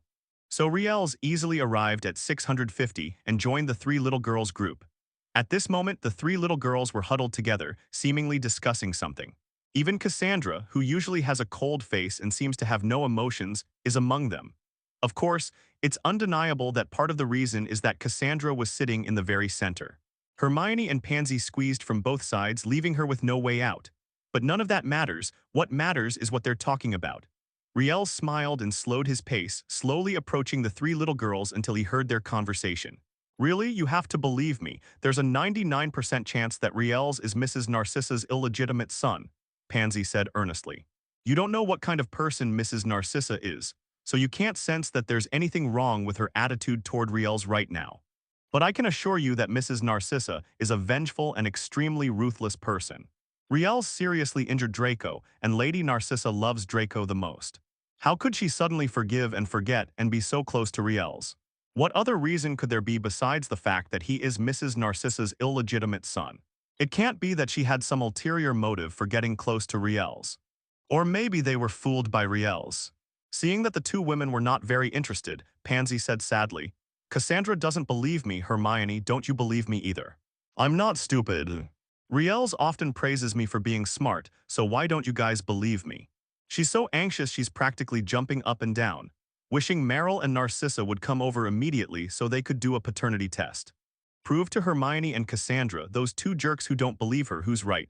Hermione and Cassandra's eyelids twitched, and they exchanged a silent glance.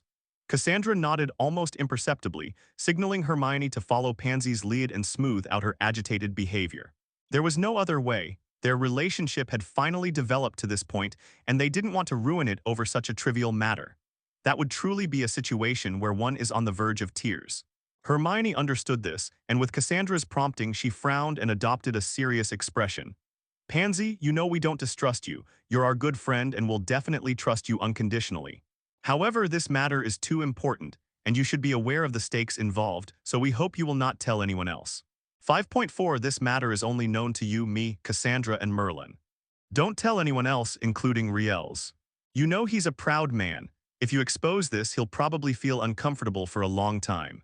Yes, she was genuinely afraid that if Pansy told Riels this ridiculous guess, Riels would spank her so badly her bottom would be turned into 4 pieces. Although it's a bit of an exaggeration given Riel's personality, if Pansy really said something so ridiculous to him, without a doubt a spanking is inevitable, out of desperation. In order to avoid making others feel inferior, or to avoid the absurd claim that he was carrying a murder weapon to potions class and intended to attack Snape. Pansy panics and reveals the reward, 300 emotion points. There's nothing we can do. It's not that they're cowards, it's just that Riels is too awesome. Pansy, unsure of what to say, anxiously turned her head around and then saw Riels with a half-smile on his face, tilting his head to look at her. But if they dare skip class, old Bat Snape will teach them a lesson they won't forget. What? Where did the books come from? Why are you holding books?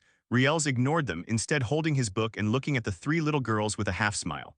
Hermione, surprise plus 19, helplessness plus 18. Cassandra, pleasure plus 17, amusement plus 19. Others, anger plus 211, fear plus 259, hatred plus 34. Especially that human propeller. Just thinking about it makes their scalps tingle, and they wish they could pack their things and run away immediately. Well, those books by silly little girl Pansy, who could blame her for being the one who attracted them. You should know that in the entire wizarding world, there are no more than 3 people who dare to treat her casually. The initial dissatisfaction vanished the moment they saw it was Riels. She had been beaten up once before, and for several days she was too afraid to sit down. Although Riels is very strong, his methods are also very cruel, even extremely cruel. There's no way around it, Riels' methods are truly cruel.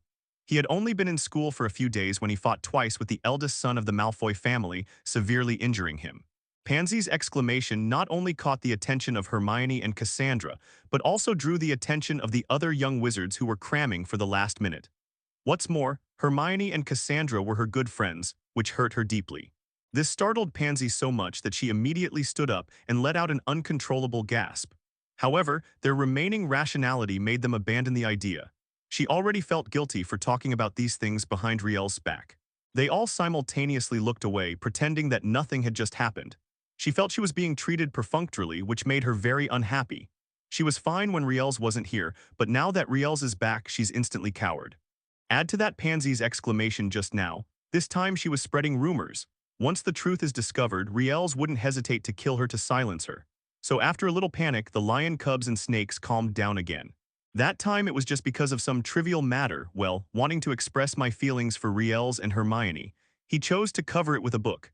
I was just picked up and slapped a few times. Compared to Riels, who might not even bother with them, the imposing presence of Snape, the old bat, is far more endearing. All I can say is that he was too diligent.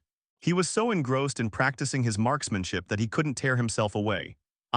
She, you, Riels. This drew everyone's attention.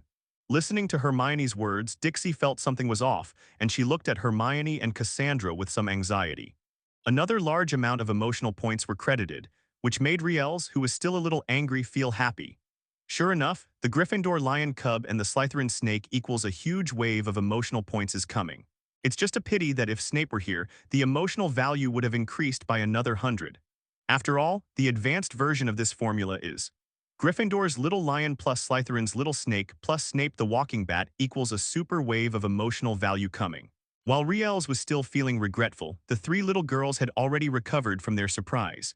To be precise, the 2 little girls snapped out of their surprise. The other one, a rebellious and foolish little girl, was about to cry. Gossiping about someone's secrets behind their back only to be overheard, that's unacceptable. And this person is Riels, the utterly cruel Riels. She had already made up her mind. At worst, she would beg for mercy later, speaking in a softer voice. I don't ask Riels to spare her punishment, I just hope the punishment will be lenient. She didn't want her bottom to become 4 pieces, nor did she want to experience the feeling of only daring to stand for several days and not daring to sit. Riels, you're back. You didn't even tell us you were taking the day off this morning. What were you doing? Hermione, the little angel, keenly sensed that something was amiss and understood the reason without much thought. She glanced at Pansy, who was shrinking back and couldn't help but sigh silently for her. Why did you have to do something so wrong? Why did you have to gossip about Riels behind his back? What's more, this gossip is just so explosive. Now that Riels has caught her red-handed, she feels extremely embarrassed for Pansy. However, since these were some of her few good clothes, she couldn't just stand by and do nothing. That wasn't something she would do. That's why she spoke up, trying to change the subject and divert Riels' attention. To her disappointment, Riels simply smiled at them without saying a word when faced with her question. Seeing the atmosphere growing increasingly awkward, Cassandra was about to speak when Riels started walking towards them. Pansy was so startled that she almost jumped up and instinctively turned to run away. But just as he turned around before he could even take a step, Cassandra swiftly grabbed him. Pansy turned her head and looked at Cassandra with pitiful eyes. It seemed like she was accusing her, saying, "As my best friend, how could you side with this wicked person instead of helping me?" Cassandra couldn't help but shake her head and rub her forehead at her silent accusation. Honestly, she desperately hoped that Pansy's intelligence would once again prevail. Please, Riels isn't really a heartless person who eats people without blinking an eye. Although Pansy's gossip this time was ridiculous, Riels probably won't take it to heart. At most, it would be a symbolic punishment of a couple of lashes, but what's with Bo West's reaction like he's seen a monster? Is it really necessary to provoke Riel's anger and get severely punished to feel better? I think there should be a place for me here, Lee Howe, don't you think, Miss Parkinson? I'm glad you stood up to give me your seat. Miss Parkinson, please don't be shy, please sit down. Riels had a kind smile and spoke extremely gently, especially this title which almost made Pansy blurt out, "Goodbye, family. If you don't see me tomorrow, don't doubt it, it's definitely Riels. It's definitely because I overslept." Pansy, with a smile more like a grimace, reluctantly sat down in the chair. However, to their surprise, in this critical moment, the seemingly dim-witted Wency's intelligence surprisingly, once again prevailed. Although he wasn't angry, that didn't stop him from taking the opportunity to bully Wency. "It hurts so much. If you don't give us an explanation today, we will never forgive you. If I said we were just discussing what you did today, would you believe me?" In addition, they were already unhappy about being stood up by Riels. Riels ignored the system, sat down, adjusted his posture a few times to better practice his marksmanship later. His meaning was simple: let Pansy start making up excuses and explanations for 917. After thinking for a moment, Pansy feigned anger, frowning and widening her eyes. "Yeah, what did you do today?" They take the initiative, launch an attack first, and then pull others in to create momentum for the matter. "My dear sisters, I'm in trouble right now. Will you help me, or will you go all out to support me?" Although, in terms of personality, Hermione is more suitable to be the first to change jobs. Pansy regrets +19, Hermione is helpless +19, Cassandra finds it funny +19, others are puzzled +115, and disdain +35. After all, Pansy's accusations were not without reason. "That's right, what were you doing this morning? Last night you said you wanted us to cool your porridge down in advance, but you stood us up." "I just wanted to enjoy sitting properly again after my butt got swollen." But there's no way around it. If Pansy were to whisper in Cassandra's ear later, it wouldn't be fun. Riels didn't tell them that he was taking the day off or where he was going. Later, Pansy even gave Hermione and Cassandra pleading looks. "It's decided. Of the three little girls, it's definitely better to have you and Mingley become a spearman first, not Panzuin. After all, Riels did do it, didn't he?" In response, Cassandra and Hermione, as her best friends, decided to lend a helping hand. While with such a combination of punches, not many people could withstand it. After all, Pan Zisheng has a rebellious streak, and it wouldn't be good if he caused any trouble later. So even the angelic Hermione spoke without the slightest hint of guilt. "You know, once your butt gets swollen, even if you have to sit in class, it's still a kind of torture." Hearing her words, Hermione and Cassandra instantly understood what she meant. It was hard for them not to understand, mainly because of Pansy's winking and gesturing. Then he turned his head and quietly looked at Wency. "It's not that she's abnormal or that she has any strange fetishes. That's why Pansy spoke so confidently. Rise, do you know how heartbroken I was when I heard you were taking leave? You said yesterday that you were looking forward to going to class with me today." Pansy and Cassandra did indeed wait for Riels in the banquet hall for a while. The two women, one angry and the other gentle, combined strength and gentleness, making them a perfect match. Before Kells could speak, the two sisters nodded in unison and joined Pansy in criticizing Riels for leaving without saying goodbye. "Why haven't we seen you since this morning? Couldn't you have told us you were taking leave? We've been waiting for you at the banquet restaurant for so long." Upon hearing this, the two little girls suddenly felt a little uncomfortable. Even the questioning, which was originally just acting, has now become serious. There's no way around it, being stood up is something no one can accept. What's more, it was Riels who stood them up. This made them even more uncomfortable. Only someone who cares enough would make them feel so uncomfortable. If Riels were an insignificant person, this matter would probably not have caused the slightest ripple in their minds. But Riels happens to be one of the people they care about most, well, their best friend. Being betrayed and stood up by your best friend is not a pleasant experience. Thinking this, both little girls showed angry expressions. She waited for Riels to look into her bright, beautiful eyes. Pansy, on the other side, had no idea what her two best friends were thinking. At that moment, she was only afraid, but also touched that the two little girls had reached out to help her and save her from the fire and water. Pansy cast grateful glances at the two little girls, knowing she would repay their kindness in the future. With this in mind, she stopped making faces and followed the two little girls. She put her hands on her hips and stared at Riels with wide eyes.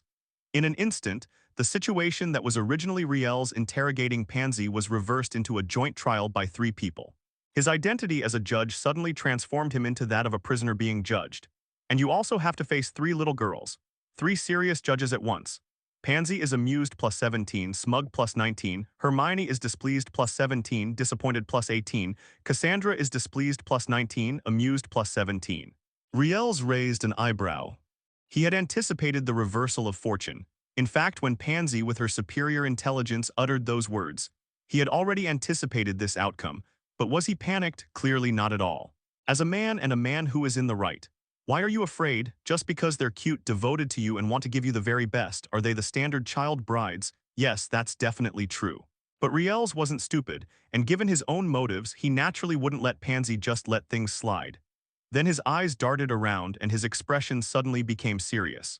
0 flowers requested 0. This sudden change made all 3 women's hearts skip a beat. Oh no, something terrible is about to happen. You should know that based on their understanding of Riels. Faced with the 3 of them ganging up on him, Riels should have shown a roguish smile and then teased them. In that way, Pansy's matter would naturally be covered up, and they could also take the opportunity to teach Riels a lesson. We can't let them down again, but things have taken an unexpected turn. Riels neither laughed nor tried to tease them to change the subject. Instead, his face darkened. This is not a good sign. Hermione and Cassandra exchanged a glance, their eyes both showing some seriousness. Was Riels truly enraged this time? Did Pansy's words really touch a nerve with Riels? Based on their understanding of Riels, it shouldn't be like that. If there really is something that Riels finds offensive. There were only the 3 of them, Professor McGonagall, and now we should also add Mrs. Narcissa. These few people he cares about are his true Achilles heel. Could it be because the words contain the name Narcissa? While the 2 little girls were puzzled, Pansy, the silly little girl, was feeling scared and wondering whether she should give in now. With a serious expression, Riels began. Hermione, Cassandra, I am very sorry for not being able to keep my appointment this morning. As you all know, the beds in my dorm room are too small, and it's not comfortable for 2 people to sleep together, so we went to buy new beds this morning. To express my apology, I specially brought you a gift, which Narcissa chose. I think it will suit your taste. The purpose of the last sentence was not to win the 2 little girls' favor towards Narcissa. It's just a precaution, so that if the 2 little girls aren't satisfied with the gifts, they won't be held responsible. After all, it was Narcissa who chose you, wasn't it? If anyone wants to find you, they should find Narcissa. What does it have to do with Riels? Is that the correct logic? Hermione and Cassandra looked at the beautifully wrapped gifts in their hands, but their expressions were not very pleasant. They looked at Riels, who was smiling, and then at Pansy behind him, who was slapping her lips and had red eyes that looked like she was about to cry. For a moment, they actually felt that the gift was a bit too much. However, this further confirms their suspicion that Riels is indeed angry. The fact that this gift was deliberately given only to them and not to Pansy is the best proof of this. It's impossible for you to say that Riels didn't prepare a gift for Wency. This is Riels, the Riels who can remain completely calm and composed. That could only mean that Pansy's words displeased Riels, so he deliberately didn't give Pansy a gift. Thinking about it this way, the 2 little girls felt the gifts in their hands were getting even hotter. But to be honest, they were still very happy when Riels gave them gifts. Of course, this is on the premise that Pansy also has it, then they might be overjoyed. The current situation has left them at a loss for what to do. Pansy, feeling wronged, reveals her reward, 5 emotion points, Cassandra. Helplessness +19, doubt +19, displeasure +17, joy +17. Hermione. Helplessness +19, fear +19, displeasure +13, happiness +14. Riels raised an eyebrow. This was the first time he'd ever seen an opposing emotion value of 0. Joy, displeasure, and happiness are all clearly opposing emotions, but none of that matters as long as there's an emotional value. Regardless of the type of emotional value, as long as it contributes to the emotional value, it is a good emotion. What left him speechless was that Pansy, this little girl, actually managed to get 500 in one go. You have to understand that even though he suddenly appeared and scared Pansy so much, he only revealed 300. This is enough to show how wronged and heartbroken Pansy is right now. Riels turned his head with a pang of heartache and saw Yonxie with his head down, silently shedding tears. She looked utterly helpless, a stark contrast to the arrogant and domineering Pansy she had been before. Riels suppressed the urge to hold her in his arms and comfort her, deliberately keeping a stiff face and looking at Pansy with sharp eyes. Before Cassandra and Hermione could say anything, he spoke in a serious tone. Is Miss Parkinson crying? This is not like Miss Parkinson. Aren't you usually arrogant and domineering? Why are you crying like this now? She stood there dumbfounded as Riels caught her in his arms. There's no way around it. The contrast is just too stark. Besides this explanation, there doesn't seem to be any other better one. He really didn't expect that he would be able to comfort Pansy instead of scolding her. But just as she raised her head, before she could even see Riels through her tear-blurred eyes, she felt a dark shadow approach. She was already incredibly aggrieved, and now that the familiar Riels was back, her pent-up frustration only intensified. No, wasn't Riels supposed to punish Pansy? Wasn't he very angry? Why is he hugging her? Instinctively, she wanted to lean back and dodge, but the familiar scent made her stop. Before she could react, Riels released her arms again, letting go of D2 from her embrace. Unable to understand, Riels stopped thinking about it and gave a warning look to the little lions and snakes who were peeking in his direction. Just a moment ago, he was speaking so seriously and distantly, making them feel a little uneasy. How could he be so intimate the next second? Look at my silly little girl, what's wrong? Who bullied you? You're crying so sadly. Tell me and I'll go get revenge for you. After all, its material is quite cool. I mean, the gemstone on it, which is about the size of a pigeon egg, felt a bit cold to me when I held it in my hand before. What kind of distance is this? It can't be just because he hugged Pansy, can it? Riels raised an eyebrow and pointed to the necklace around Pansy's neck, saying, didn't you feel it? I thought you would feel it as soon as you put it on. Unlike the two little girls' worries, Pansy was simply shy and felt a flood of grievances. Could Riels have a split personality? As a result, Pansy not only didn't stop feeling aggrieved, but she felt even more aggrieved. Cassandra, worry plus 19, amused plus 19, Hermione. Worry plus 19, happy plus 19. Why are you crying? Even if you dislike me, you don't need to cry like this, do you? We can just stop hugging each other from now on. She was clearly crying very hard and very emotionally. Riels raised his hand with a heavy heart and gently wiped away the tears on Jiuxi's face. Although the emotional value that was released in one go was very high, it surprised even Riels. But he didn't pay much attention to it. Compared to these emotional values, little Pansy was more important. She stared with her red, rabbit-like eyes and looked up, wanting to say something to Riels.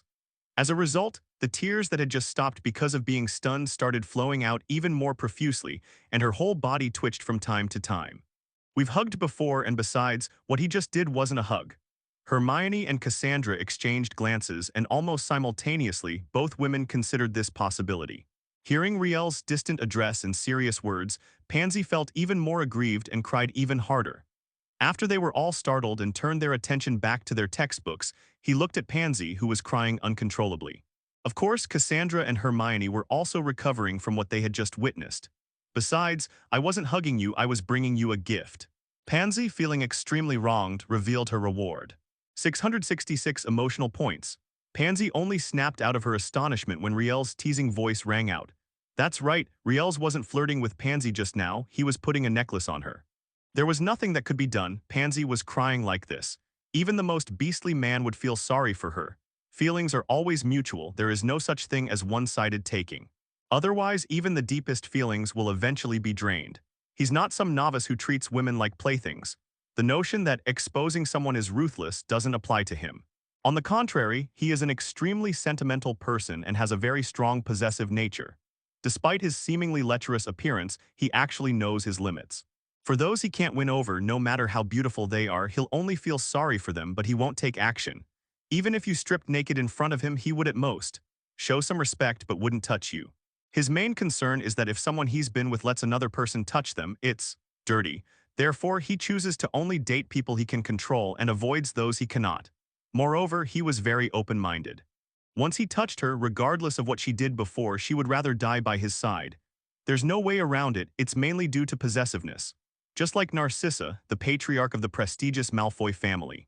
If it were someone else, after tricking Narcissa into signing a servant contract, they would definitely choose to let Narcissa go back to be an undercover agent. After all, there was a servant contract in place, and the Malfoy family was his enemy. There's an undercover agent there who can do a lot of things, but he simply didn't do that. LOL, he's not so bad as to send a woman on an adventure. It could be male chauvinism, or it could be simply lusting after Narcissa's body.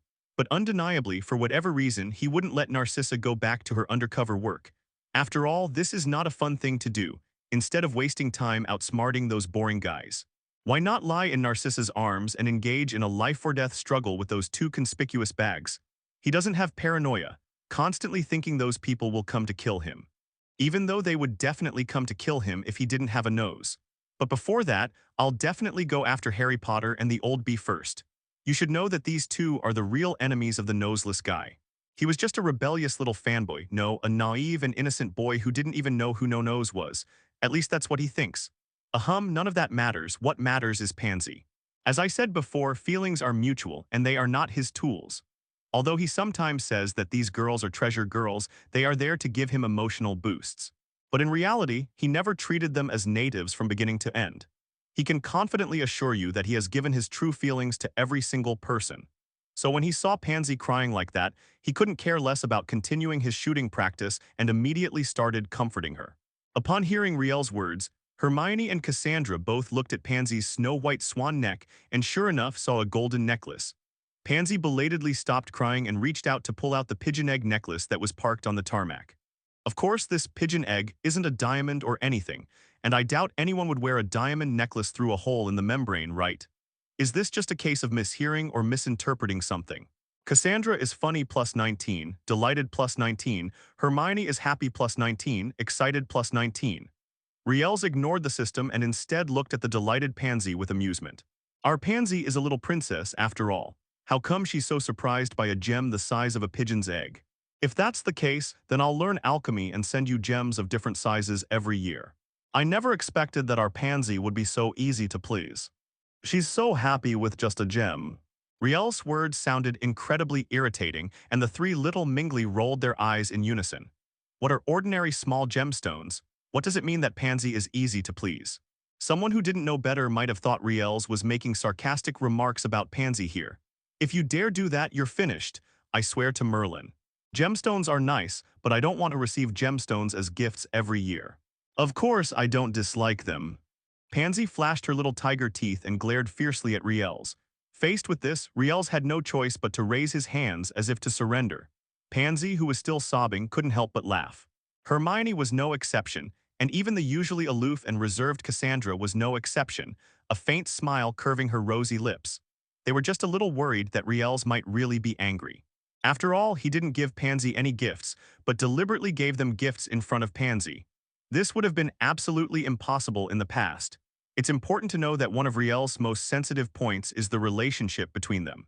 This is one of the reasons why someone as aloof as Cassandra can get along so well with Pansy and Hermione. Riels didn't want any conflicts or estrangement between them, and even less did he want them to mock and be hostile to each other. Pansy once tried to sow discord, and although it was a joke, Riels still picked her up and beat her up. Since then, they have all clearly understood that Riels cares a lot about this. They could understand, after all, they were so close to Riels, and it would be bad if they had another conflict. Riels is in a very, very difficult position. Siding with one side will hurt the other. This is definitely not what Riels wanted to see. At least Riels had said before that he was always a person who could treat everyone fairly.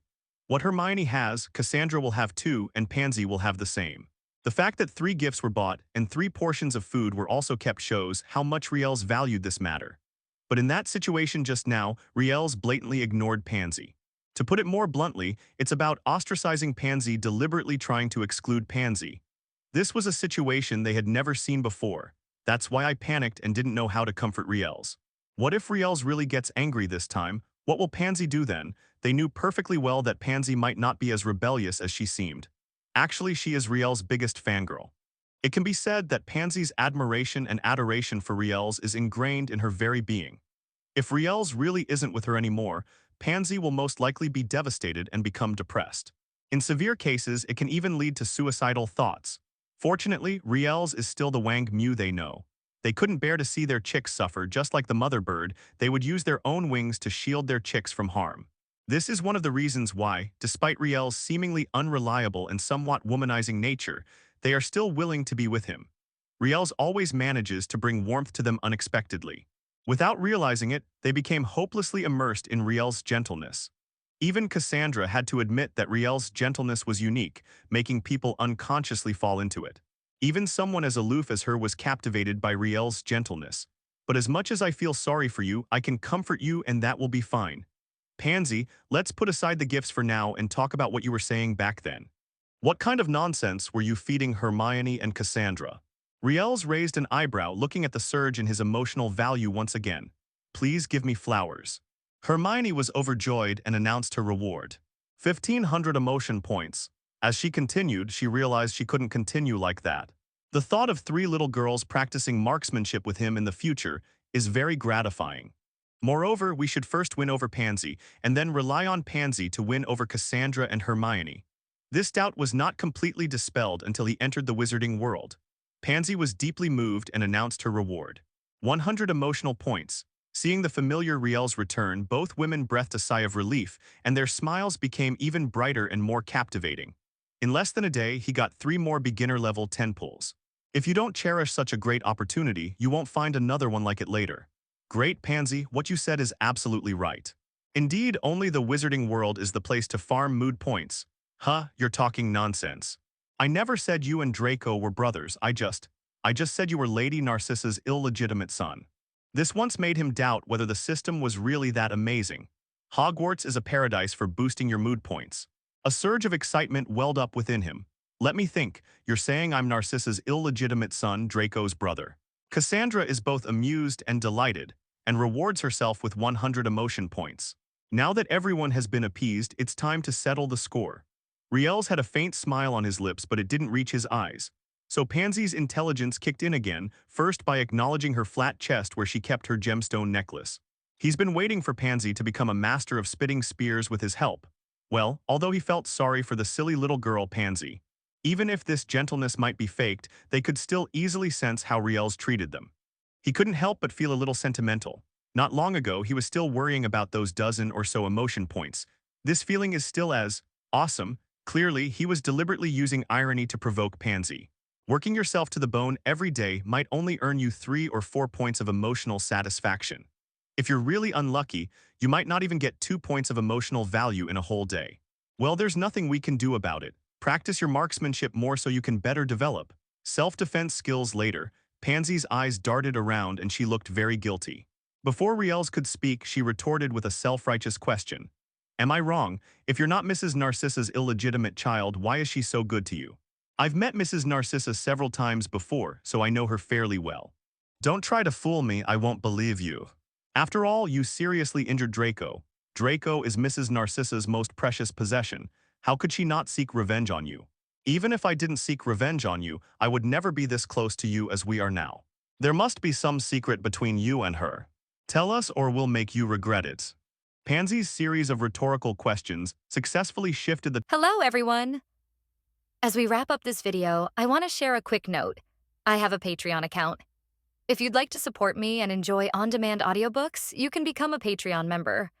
Alternatively, you can check out my Google Drive link, which has 500+ novel audiobooks available through my Ko-fi or Patreon shop. I appreciate your support.